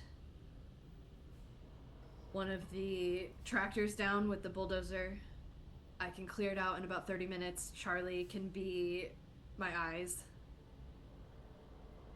and easily get me down there, get me back up, and we can be on the runway landing strip. What is it? The landing area. The landing zone in 45. Easy. Commander turns to you as the pilot. Hawk, are you confident that you can get us low enough to safely have the tractor driven off of the loading dock? I think that Hawk hasn't looked away from Hadley's Hope this entire time. And she has to like say his name like another time. Roger, yeah, of course. Let's make it happen. Right? Everyone else, for safety, please strap yourselves in. Better safe than sorry. Charlie, remain at the wherever you need to be Kit's eyes. Kit, get in the tractor. Bring a suit with you. The tractor... You know that the tractors themselves can be sealed, so you don't have to wear a suit while you're in the tractor. But you also know, by the readouts of this planet, they had an atmospheric processor that made this planet livable for humans. That was part of the destruction.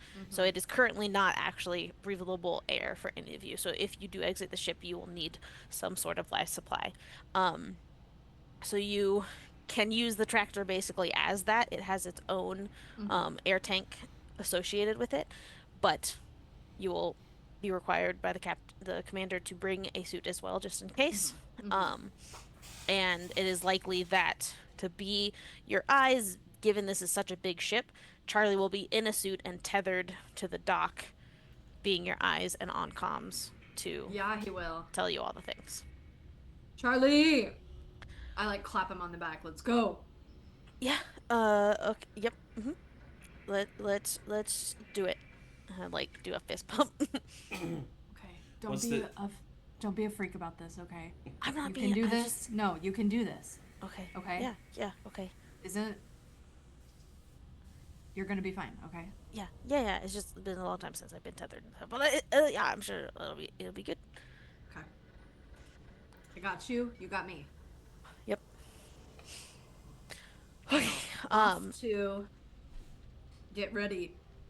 Yep. Relatively quickly you can do so. As soon as you're in the tractor or in the suit, basically all of the like radio and comms kind of are directed to the speakers in the bridge to allow both Hawk and the commander and anyone on the bridge to communicate with you. For future reference, you can also adjust channels to send a message to a specific suit or channel, so a vehicle or a person in a specific suit that can come into use more later. Or Kit, if you want to say something just to Charlie, you have that ability in this situation as well. Clarke, agree with me or not, but I think somebody from the security team should be joining them on the surface. That's what I was about to say. Yeah. Yeah, I'll come down. Okay, there isn't anyone on the, like, boots on the ground on the surface. You're welcome to join Kit in the tractor Yeah. or I guess that's tethered true, yeah. on the dock. I think in the tractor Yeah, makes for the most sure. sense. Great. Clarke Captain and Kit approves. are riding on a tractor. Clarke and Kit riding Yes. on a tractor. Have I got TRACTOR. have we gone to the weapons area yet? Do Oh, we I'm know what sorry. we I have? forgot to do that. Yes. No, it's okay.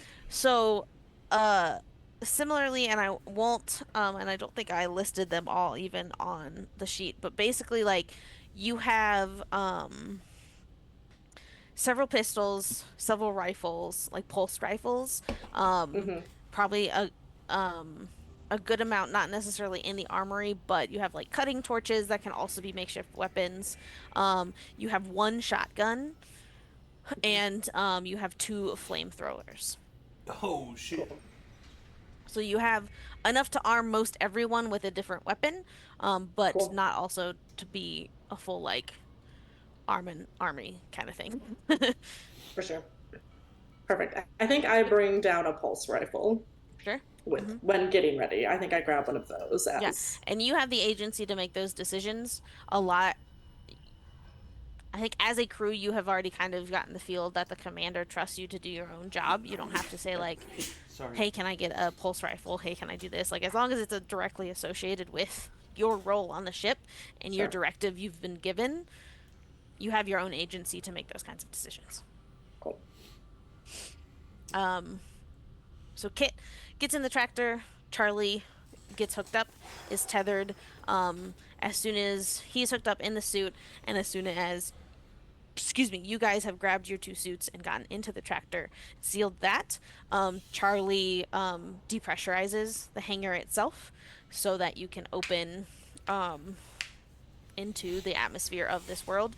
It is a gravity existent planet, so it's not like you're gonna have to do a space rock walk or do anything crazy like that. There's gravity, but now the hangar itself is pressurized with the same air as the exterior. So now you all know, don't go into the hangar until it's repressurized. And Kit, I will need from you the first roll of the campaign. Oh, shit. And I need you to give me a heavy machinery roll. Heavy machinery roll. Okay, it's not my worst. Do I need to roll a piloting roll to get them down there, or is that not even happening yet? That'll come next. Oh, fuck. Okay. And to get to the dice on this thing, I can just click the strength and the... Yeah, if you click strength and then you machinery. click heavy machinery in your little area, it should show the number of dice equal to both of those numbers. Mm-hmm. And then you can hit roll. Right now you're not stressed. I'm Like, not this stressed. isn't something that's gonna like panic you by any reason, so I didn't make you add any stress. So Okay. it's just those rolls, and you're just hoping to roll a 6. Strength plus heavy machinery. I'm rolling.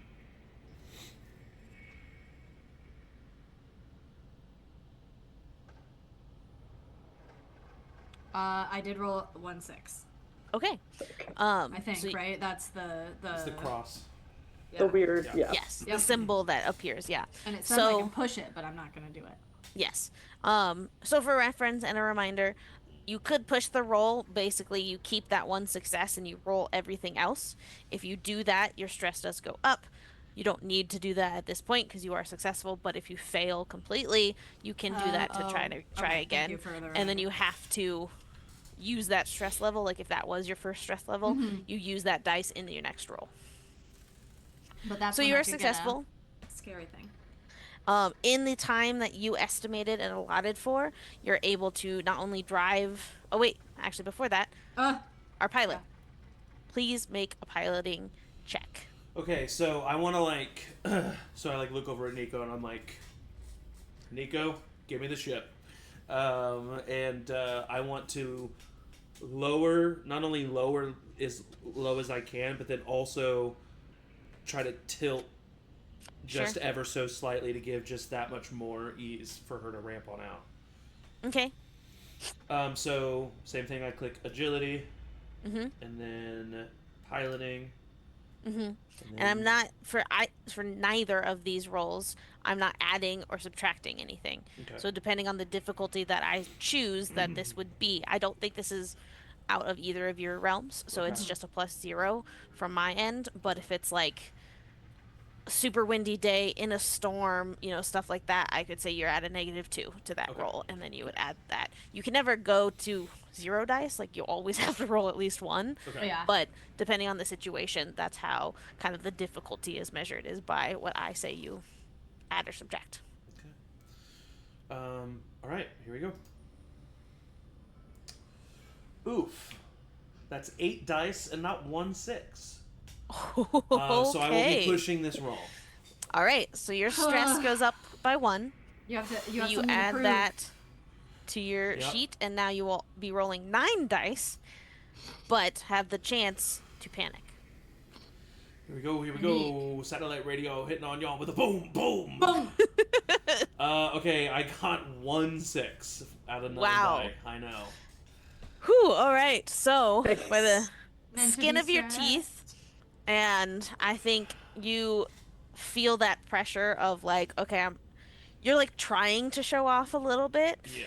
and you just like, the instant you start is just like a little too quick of a dip, and so Hawk, you're like, hawk, "Oh, oh, hawk." okay, but so you don't fail. It's just like you have to kind of steel yourself, and that's where that kind of first unsuccessful roll happens, Yeah. and then you're able to like level it out, take a deep breath. Yeah.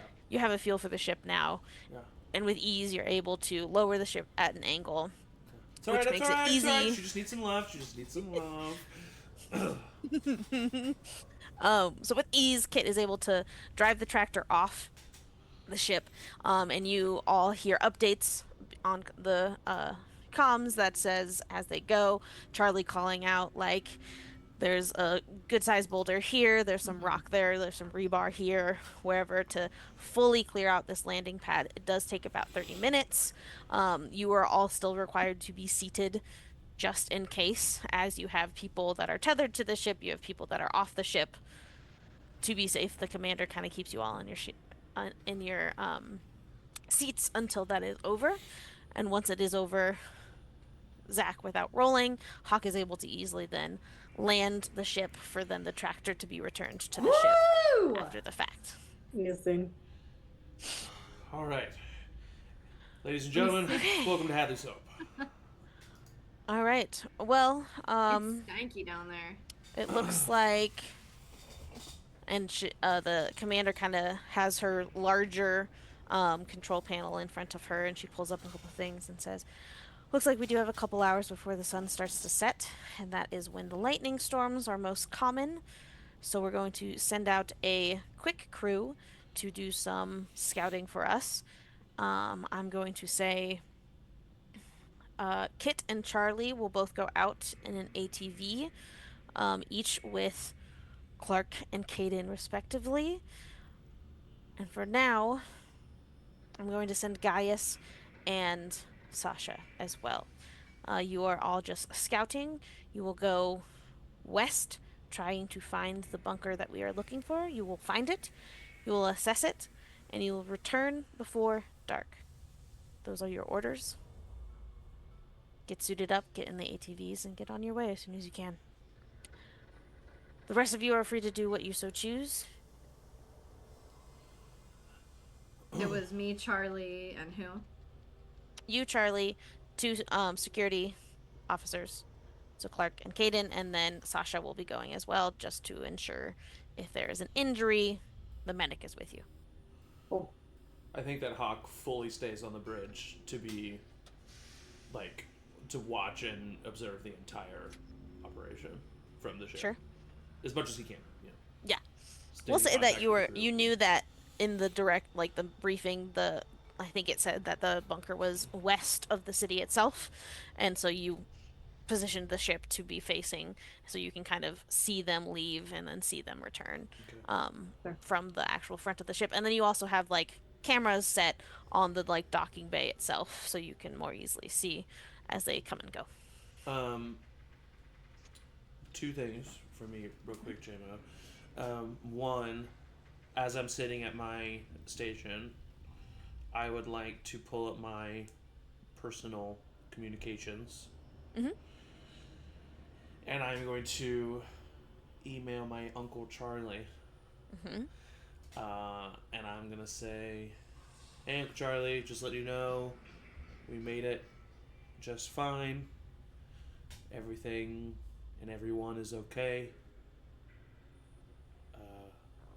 Hope Aunt May's great. Talk soon. Okay. Um, being this far from It's gonna take a minute. Earth, messages send much quicker than like a ship can travel, but it Yeah, still takes a while. for sure. So, For but sure. it's sent, Yeah. and it's on your way, so they'll just have to wait for a response. And then I am going to like, because I know the commander's still here, right? But I'm going to like open up a private channel, like communication wise to Kit, Mm-hmm. as like Kit's getting ready, Mm-hmm. and be like, Kit, you read me? Kit, do you read me? This is Kit. Over. Kit, you don't need to say over. I know, but it's fun. I'm Okay, about to go on an ATV, dude. Okay, yeah, sorry. Puma, this is Hawk. Do you read me? Over. I'm Puma. Yeah, Kit Kat. You know? Oh no, Puma's No, I'm saying like Kit, Cat, Puma. Cap. Oh, I see how you got there. Okay, cool. Yeah, This yeah. is Puma. Over. Puma, do you have the cub with you? Over. The cup? This is Charlie the cub. The cub. Oh, cub. Oh my god. Kit, is these Charlie are with you? Yes. Okay, hey, just I don't know, just be careful, you guys. Just be careful. Oh, are you worried about me? Yes. Actually, that's pretty sweet. Thank you. You're welcome. Okay, I It's love gonna you be both. fine. Be careful. This is very. Oh. You're getting sentimental. Is this old age or what's? Kit, Yeah. I'm being serious right now, and some Wait, not good shit has happened here. And I know that. Yeah. I'll look at it. But it wasn't an accident. It wasn't some industrial explosion. Hadley's Hope was attacked. And Wait, are you are you yes, serious? Yes, I'm being serious. Wait, where are you right now? I'm on the bridge. God Mom's fucking standing damn on my it. shoulder. Okay. So just keep your eyes fucking peeled, okay? Fuck. I just needed you to know what you're getting yourself into. This isn't Okay. okay. Right, and stay. Shit, I don't.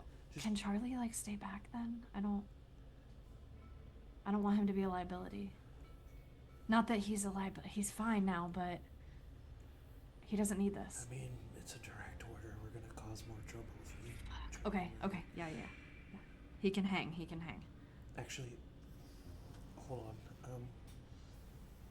I'll see you in a second. Oh. All right, I'm just gonna go make sure that. Stretch my legs, make sure that they're all good. I'll be right back, Commander. Over her shoulder, she's just like, yeah, and she's like setting up the like video feeds from everybody that's getting Perfect. suited up, and like Um, she's fully in like command center Great. setup. I make my way to the airlock or the bay or wherever they are. Mm-hmm. Kit. What? What are you doing down here? Oh, okay. Ow. Yeah, your age. Yeah. It's advanced. I am 2 years older than you. Yeah, and it shows. Oh my god. And he's going to reach into his jumpsuit. I'm about to hand you something and you need to immediately put it in your suit, okay? Okay. And he's going to hand her his service pistol. In my suit. Just in case, don't touch that thing unless you need it. Okay? I don't think Clarke and Caden are bad. I think they're great. But I want you to be able to protect yourself if you need to be able to, okay? Okay, what is it that you think we're gonna find out there?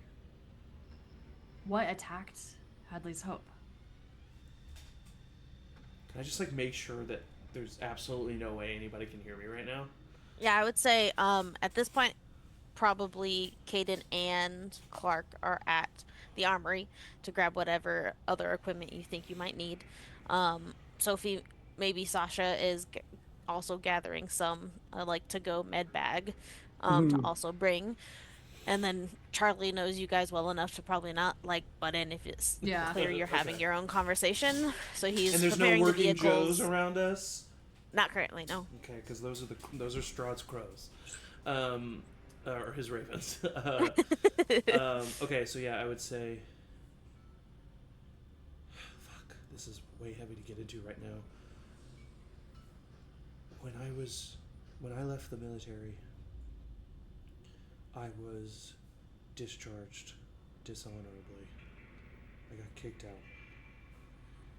And it's because I was on a mission and we were commanded to destroy a civilian transport because there were rumors that there was a terrorist on board. And I refused because of the civilians that we would have killed. Yeah, so you're a hero. That transport was headed to Hadley's Hope. Oh, fuck. I'm not a hero. I condemned thousands to die.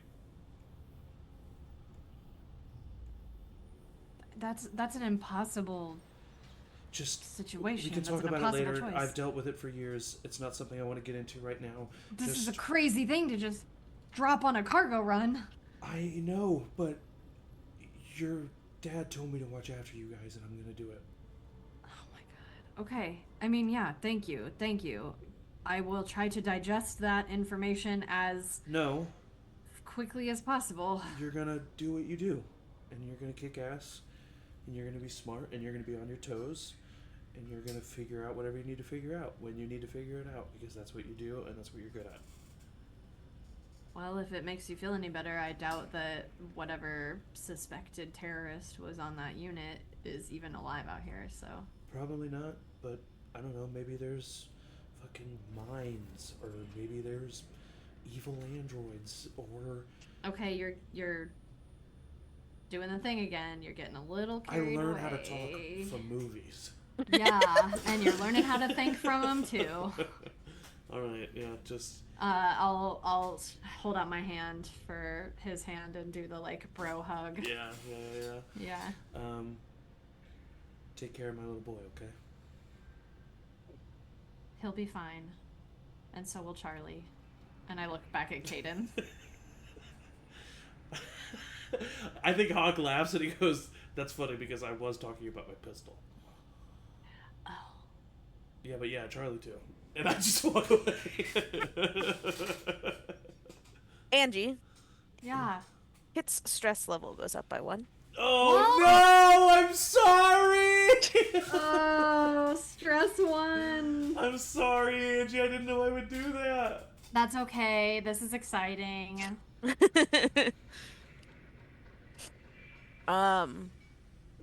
Clarke, you and Caden go to the armory. Based on what you know, Caden will grab a flamethrower and a pistol. Sure. You still have your rifle, and you are welcome to grab anything else that you think Clarke would want for this trip.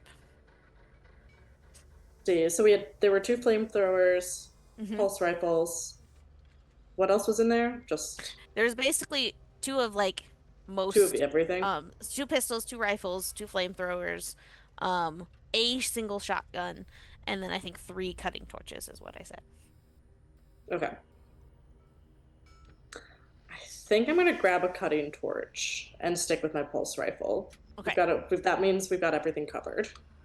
Yes. Yeah. Great. Love it. Okay. All right. So not long after Hawk leaves, Caden and Clarke also arrive. Sophie, Sasha probably arrives soon after. Meg, um, Dr. Green can again kind of choose her own adventure. You can stay in the bridge and watch and listen as all the things are happening. So you can stay aware of what's going on. But right now you're not immediately needed. So you can kind of do whatever. Well, I was gonna say, when we were landing, Dr. Green, or right before we landed, or at least we're pulled up to the rubble, pulled up to Hadley's Hope. Dr. Green clocked that Hawk looked uneasy, I Sure. guess, looking out into the rubble. And when everyone kind of started to leave the bridge after the orders were given, she was about to go to him and give him a piece of paper, but he got up, a piece of paper with a note on it, but he got up and left. Mm-hmm. So she's gonna follow behind him stealthily to try to, because he looked a little like he looked a little like he was playing it cool a little bit, but like in a rush. Yeah, So definitely. I would like her to kind of track behind him stealthily and see if she can. Her goal is to stop him and pull him aside.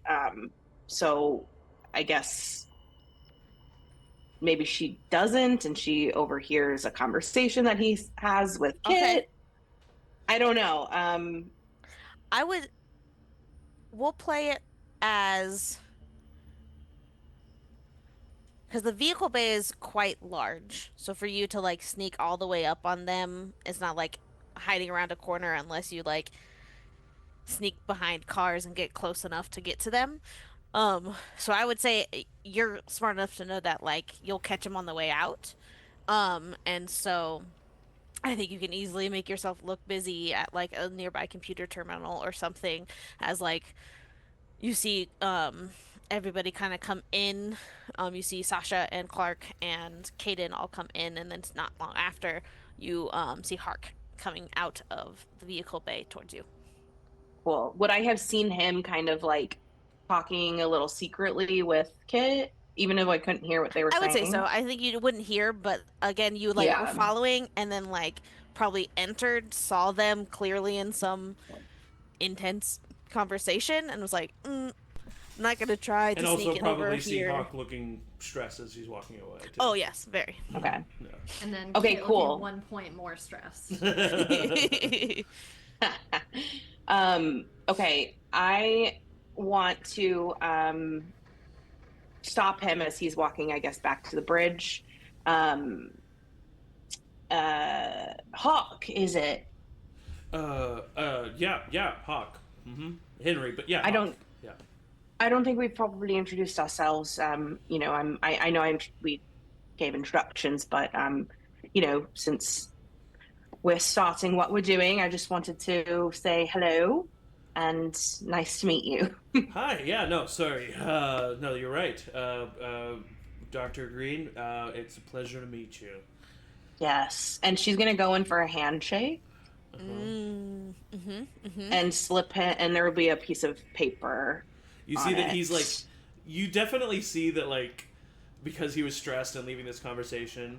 He like has the energy of like, okay, all right, hi, yeah, whatever. But then as soon as he like, and when he like locks in and he's like, she's locked in, and she just kind of like drops that kind of like yeah, and just kind of like centers with him, and then pulls away after a beat or two. Well, so lovely to meet you. I'm very much looking forward to this adventure. yeah, Adventure. Can't wait to work together. And I think that he just like immediately like walks past her and turns the corner, and then he's immediately gonna look down and see what this note is. So the note simply just says, meet me in vestibule 2. Is that an okay spot for us to meet, JMO?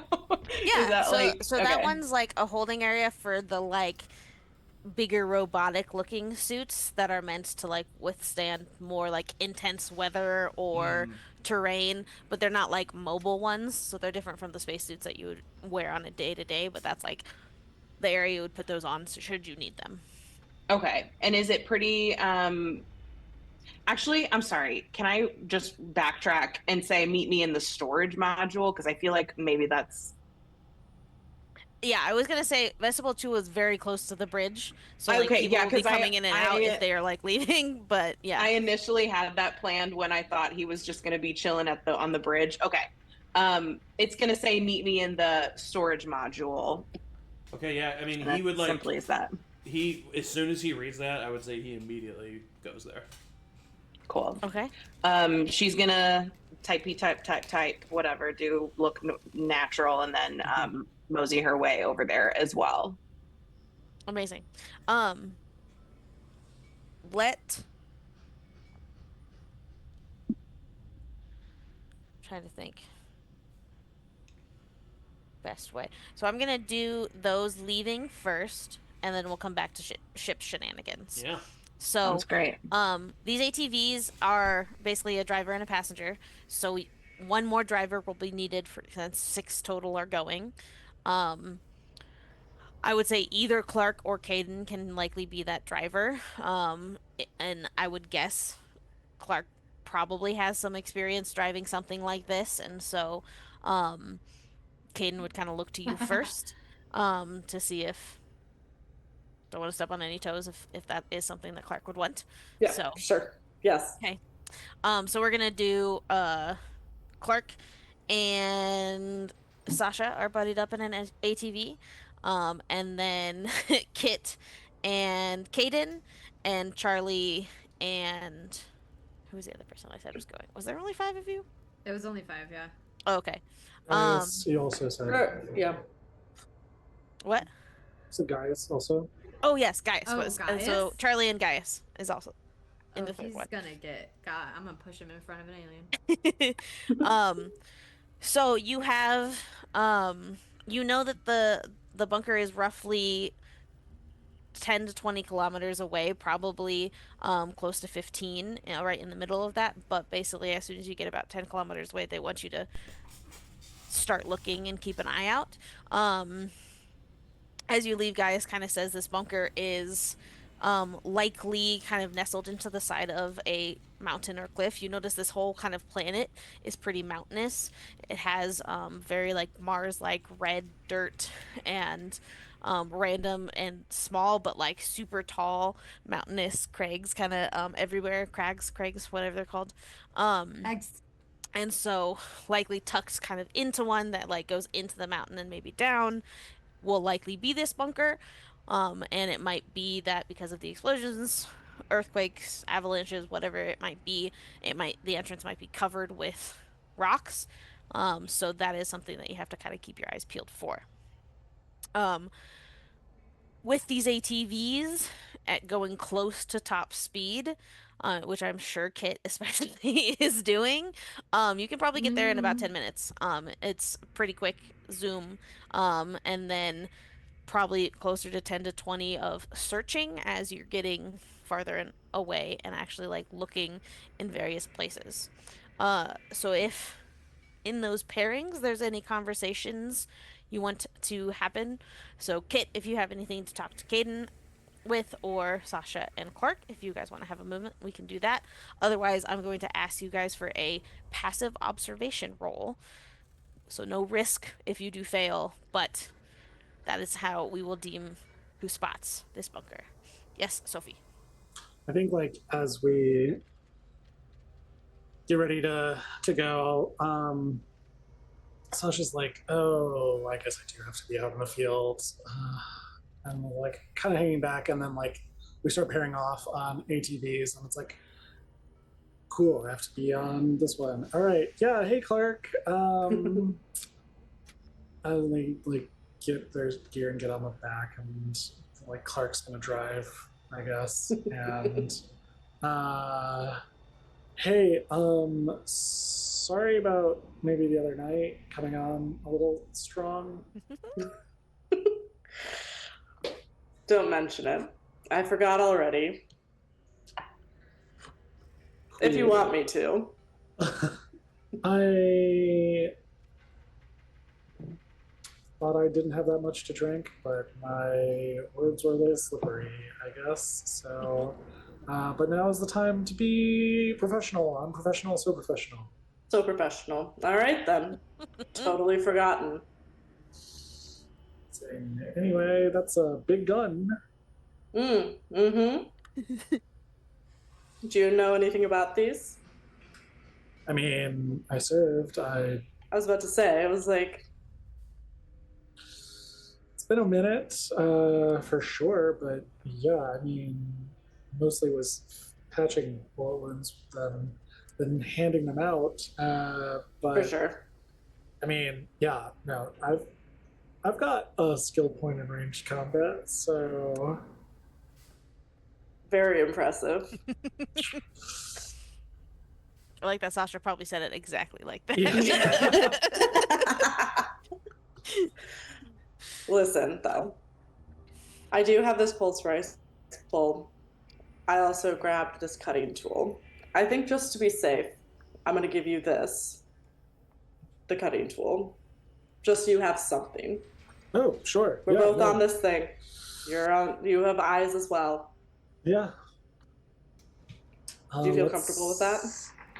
Not at all, but I'll take it anyway. Okay, all right. Do you want to admit that? No, I mean, I got it now. It's already, like, it's in my pocket. It's here. I got it. It's fine. All right. Just in case. Just in case. Just in case of what? Okay. What I are don't we know. doing? Looking at cliffs and boulders. Yeah. Yeah. Oh, wait. What's that over there? Time for a roll. What a transition. Kit, do you want to talk to Caden at all? I think that Kit is just lecturing Caden on, so what you need to know is this is an XT-37C, and it is, like, the state of the art. Like, so when I'm saying that this is, like, it is an honor and a privilege for us to be in this mobility unit right now, because okay, so the thing about this is the snare arm on this thing is made of carbon fiber. It's the first model to ever be made of carbon fiber, so the snare arm is light, but it is strong. It is the strongest and like she just keeps going on and on and on about it. And Caden is like locked in. He's like, oh, this is fucking cool. Yeah, she's nerding out about it, but also going really fast, and it kind of feels as though it's like the scene from Twisters where Glenn Powell is just driving in the tornado. Don't make me cry. Not Twisters. If you feel it, chase it. And you see Charlie and Gaius chit chat probably about something. So I'm not gonna roleplay that with myself. What do you do as a representative? That's what Charlie said. You like your representative job as a corporate slog. He has like the very like Lyft and Uber driver conversations. Oh yeah. Like, so what do you do for work? Yeah. Very minimal. All right. Well, in that case, those of you that are on these ATVs, give me an observation check. And when you say passive, does that mean anything other? You roll the same that you would for a normal check, just you don't have any negative effects if you fail. Do you even don't my notice stress? You add your wits number and your observation number? Yeah. Correct. Okay. And yes, still add your no, don't add your stress. I don't know if that's right enough, but that's what I'm gonna say, because you can't like panic because of this. You just don't notice something. Okay. So I'm gonna say don't add your stress. Oh, I no, I didn't get any. I got 1 6. Okay. 2. Oh, 6. Hey. Ooh, We're 2 great. 2 6s. I'm too busy I'm lecturing. a stun on him. After he specifically told me to pay attention and keep my wits about me. Keep your wits about you. I have 2. I don't even have anything in wits, really. Great. Then Clarke got the most. So, Or, uh, no, Sasha got the What? most. Oh, Sasha.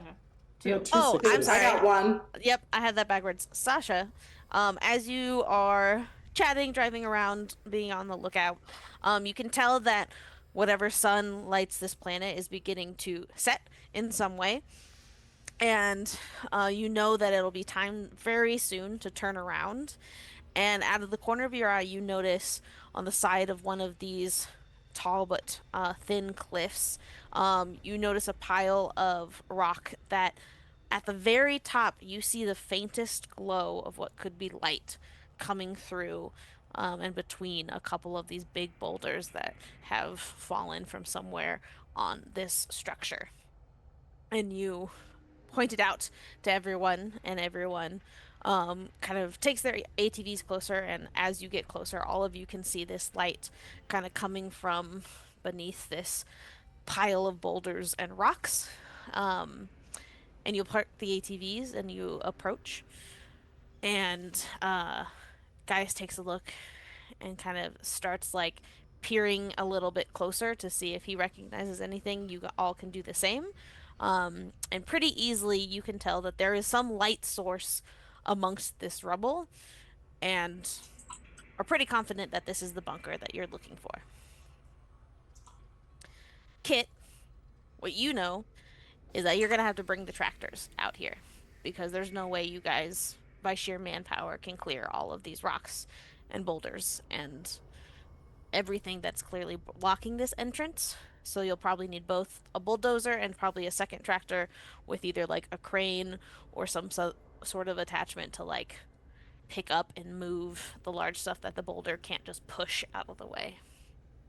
My guys, we are going to need brute force on this bad boy.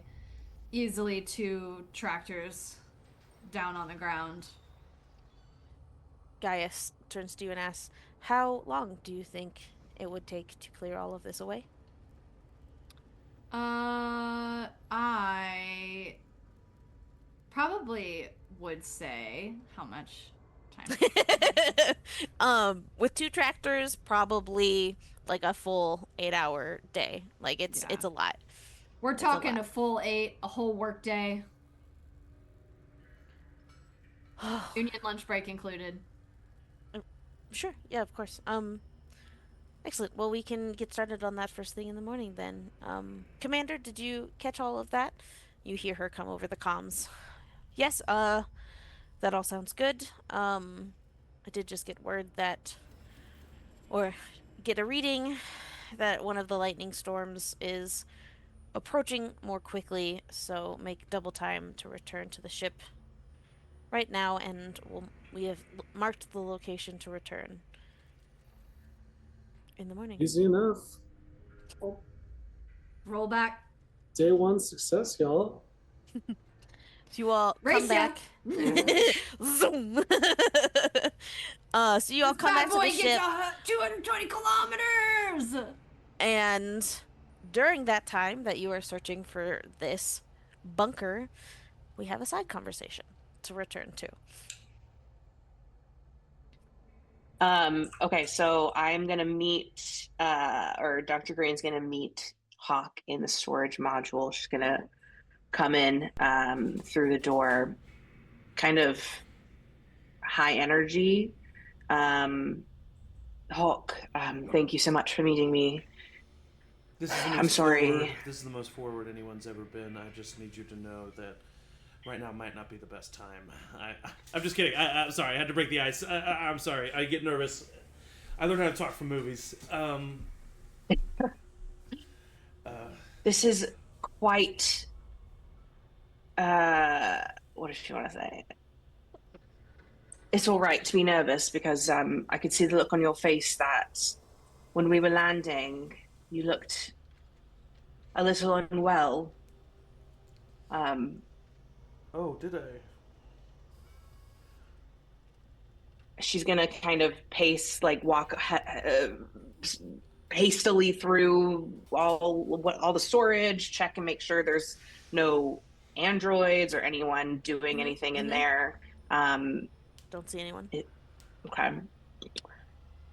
And then kind of turn back to him. Do you know what happened here at Hadley's Hope? It's of the utmost importance. Yeah, I do. Can you tell me?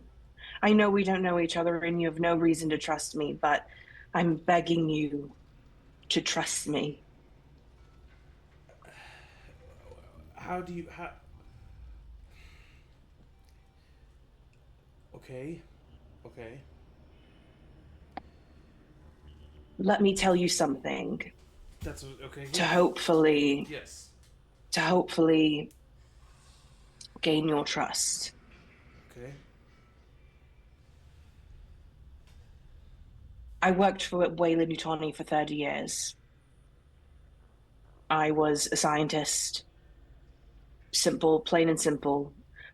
I may have won an award or two here and there, but Casual flex. but the reason I'm no longer with Wayland Utani is because I, on paper, retired. Okay. But I was forcibly retired because I found out some information that I was not supposed to know. I'm wondering if what I know matches up with what you know. What is it that you know? I don't know about Hadley's Hope, but I do know of secrets that Wayland Utani has that they don't want people to know, hence secrets. And I want to make sure we're not in danger. So we're... So I'm asking you, are we in danger here? So we're not working for Wayland Utani? I actually don't know. I figured we were working for Wayland Utani and you were just... So did I. But I don't. Here's the thing: I don't work for them. I've worked for them, but if I'm working for them now, then I guess I'm back working for them. If I tell you what I know, if I tell you what I know, you'll tell me what you know. Okay. Have you ever heard of a group called the Children of the Two Divines? Have I ever heard of this? You don't know anything about them, but you saw the name in the files. Yes, I have heard of them. Sorry. A number of years ago, almost 10 at this point, I was on a mission for the military, and I was tasked with destroying a civilian transport because supposedly a member or members of the Children of the Two Divines were on this transport. I refused because of the casualties that would ensue. Not much longer after that, Hadley's Hope was destroyed by the Children of the Two Divines. Mm. So, to answer your question, is it dangerous? I don't know. I don't know if they're still here. I don't know why the attack happened. I don't know what we're supposed to be recovering, but what I do know is if they're being so secretive about who they are, that means they don't want their name attached to whatever this is. And it's also something that would have had to survive a major attack. And I'm not saying that there's terrorists walking around Hadley's Hope, but this is more than just a simple cargo ship mission. She's gonna kind of turn away, like nail biting, pacing for a few seconds, thinking.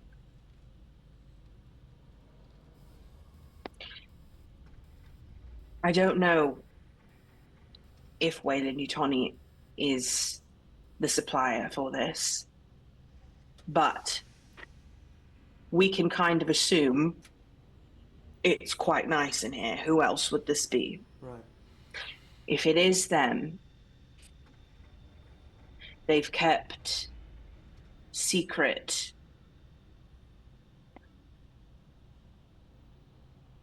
terrors beyond, I think, what we can even imagine. Can you elaborate?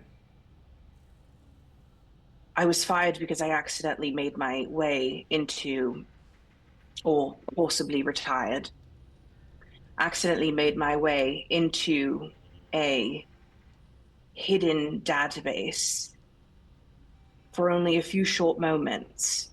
It couldn't have been more than a moment, or more than a minute. But I saw reports of creatures that could take out entire armies, have taken out entire armies. Some sort of substance that I've never seen before that was the color black. Needless to say, I don't know a lot about it. But if it is Wayland that's employing us, if it is what I found that's here at Hadley's Hope, it wasn't mere terrorists. So are you telling me that our cargo might just be what you found in that database? I don't know. I truly do not know. But I think I've pulled you in here because I think I'm quite good at sensing energies, and There's something else I think know. you ought to be trusted. What? Fuck. This is not good. Spit it out, damn it. You know the briefings we got. Yes. We're not going back to Earth. At least that's not the plan. Do you know where we're going? No, they haven't informed us yet. They're supposed to inform us when we're done here. But it's not Earth. Which means... What? That I think what you just said makes a whole lot more sense. Because they don't want to take something that destroyed an entire colony back to Earth. What the fuck are we picking up, Doc? I don't know. All I know is this. Daria's in the know. Gaius is in the know. They're specifically keeping the rest of us in the dark so that we... I mean, why do you put blinders on a horse? So that you can control it. So that it doesn't freak. So that it doesn't scare, right? Good. I don't watch lots of movies, so I don't know the innuendo, okay? I learned everything from movies. So I can tell. What do horses do? I don't watch movies. She's been on Mars for 30 years, okay? So I think... What is a horse? All of us freelancers, I think we need to stick together, and I think we need to keep our eyes peeled and our ears to the ground. I agree. I also think we need to talk to the others. Kit, Charlie, maybe even the security team. I mean, they seem like they're freelancers too. Sasha, I get good vibes from. Nico, I don't like the last minute joinment of her, but whatever we do, Commander Finnick and Gaius cannot know that this conversation fucking happened. Agreed. Tell only who you trust. I think we need to maybe tonight, when we're all supposed to be asleep, we find a convenient time where we can all maybe meet up somewhere. What do you think about that? Yes, but we have to be incredibly I know, the more people we tell them this year it gets. quiet. But it can't just be the you and I knowing this, because she's going to want to keep the pilot and the science officer on the ship. I'm worried that she's not going to send either of us out there tomorrow. And if that's the case, one of them on that team has to be aware. Okay. I will say, just as a note, in the briefings, it was, I think, noted for all that the scientist is one of the only people that can enter the room where the cargo is held. Oh, okay, so she's So definitely even if going. it takes all day, it is likely if they can speed up the process, the scientist will Okay. be there at some point Okay. because that is one of the rules that you've been given. Listen, Got you. Hawk, I'm Hawk. My name's Hawk. Kit, Sasha, and I all have the quarters near the science sector. Maybe we meet in that hallway right outside the science sector tonight. What do you think? Bring who you trust? Right. That sounds good. I'm going to be going into the bunker.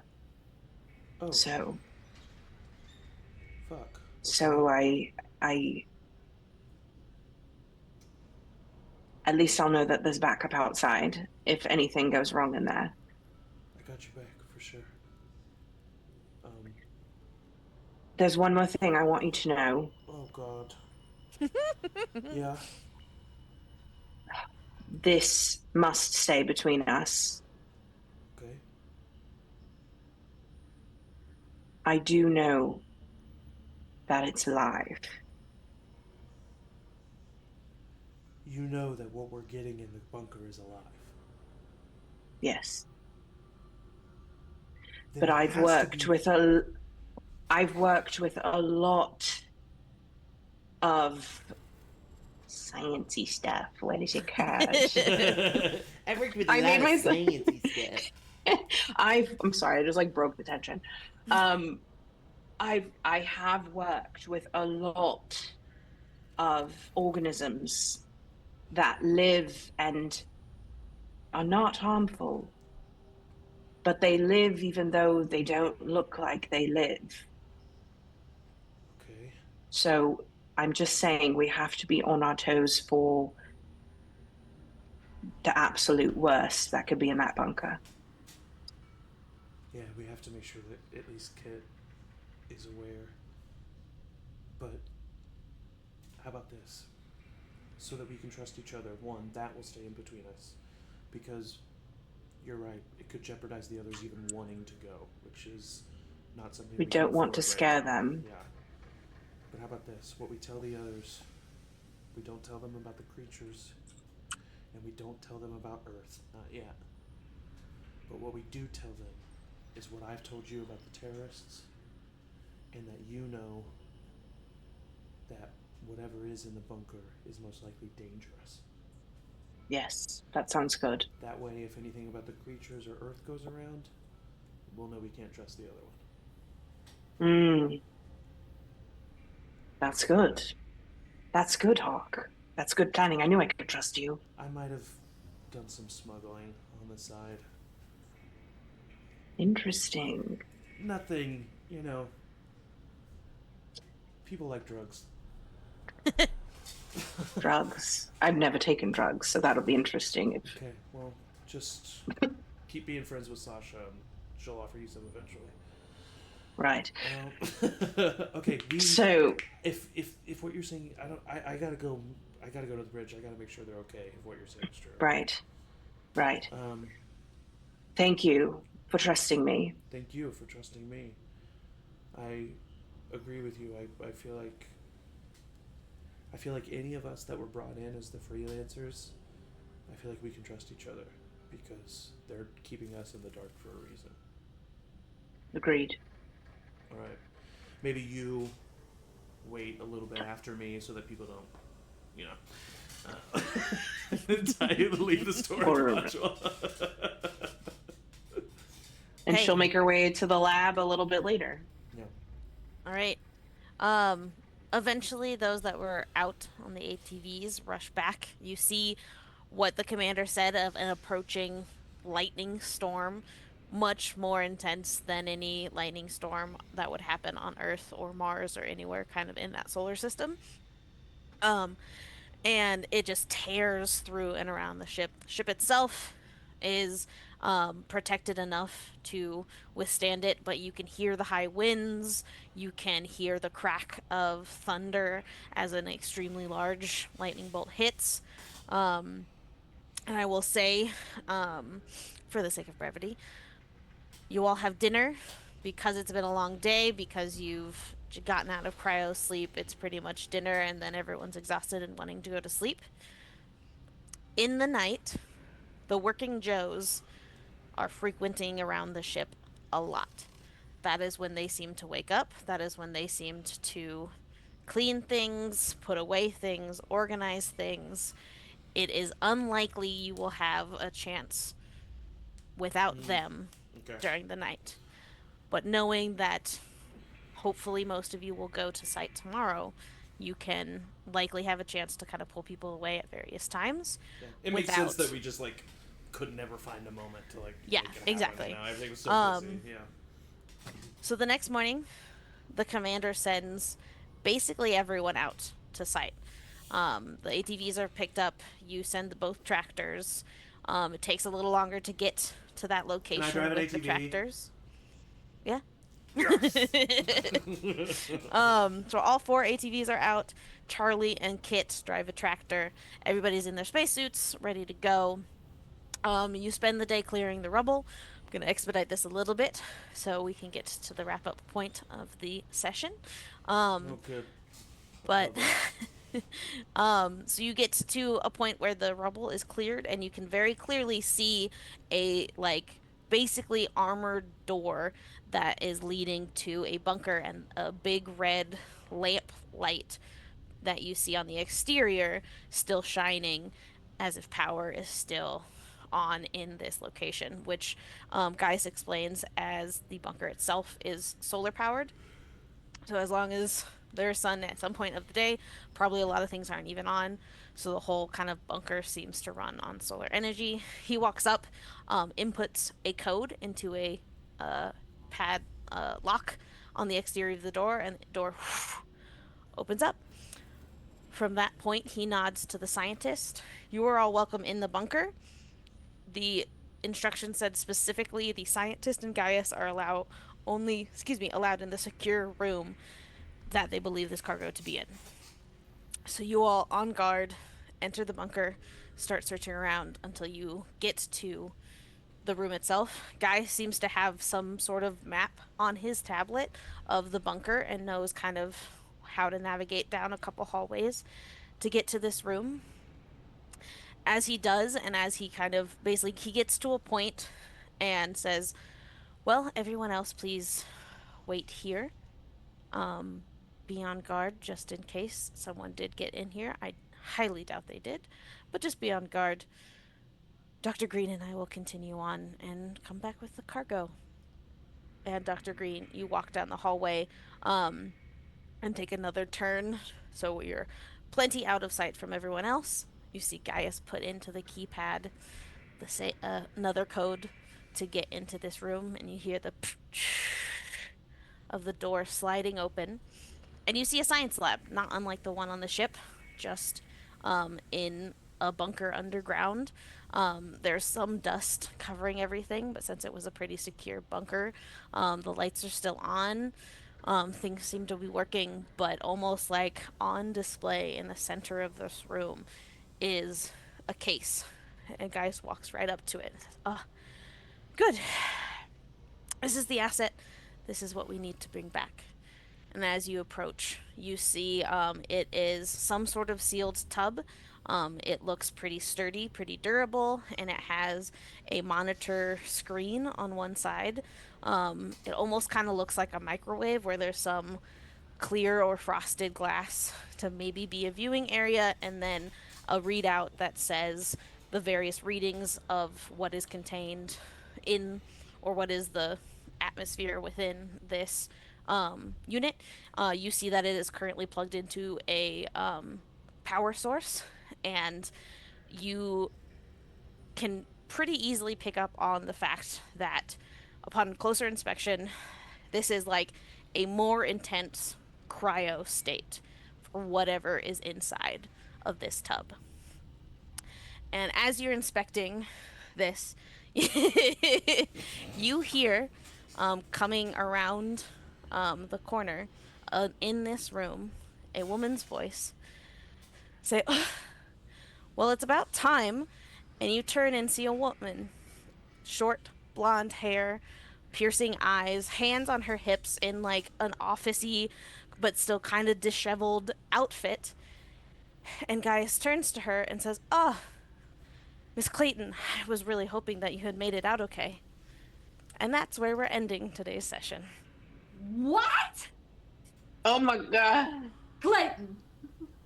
Well, do I know that name? You sure do. I was gonna say that's from game 1. Holy shit. He sure is. Stop. She was the one on the other ship, the one that we found. Yeah. Yep.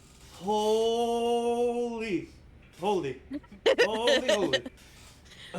Okay. Well, that is where we are ending tonight's session, with both the discovery of the specimen itself and of someone that has apparently also been waiting in this room for someone to come get her.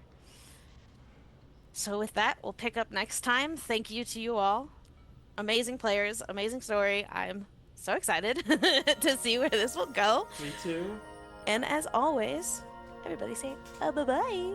Bye-bye.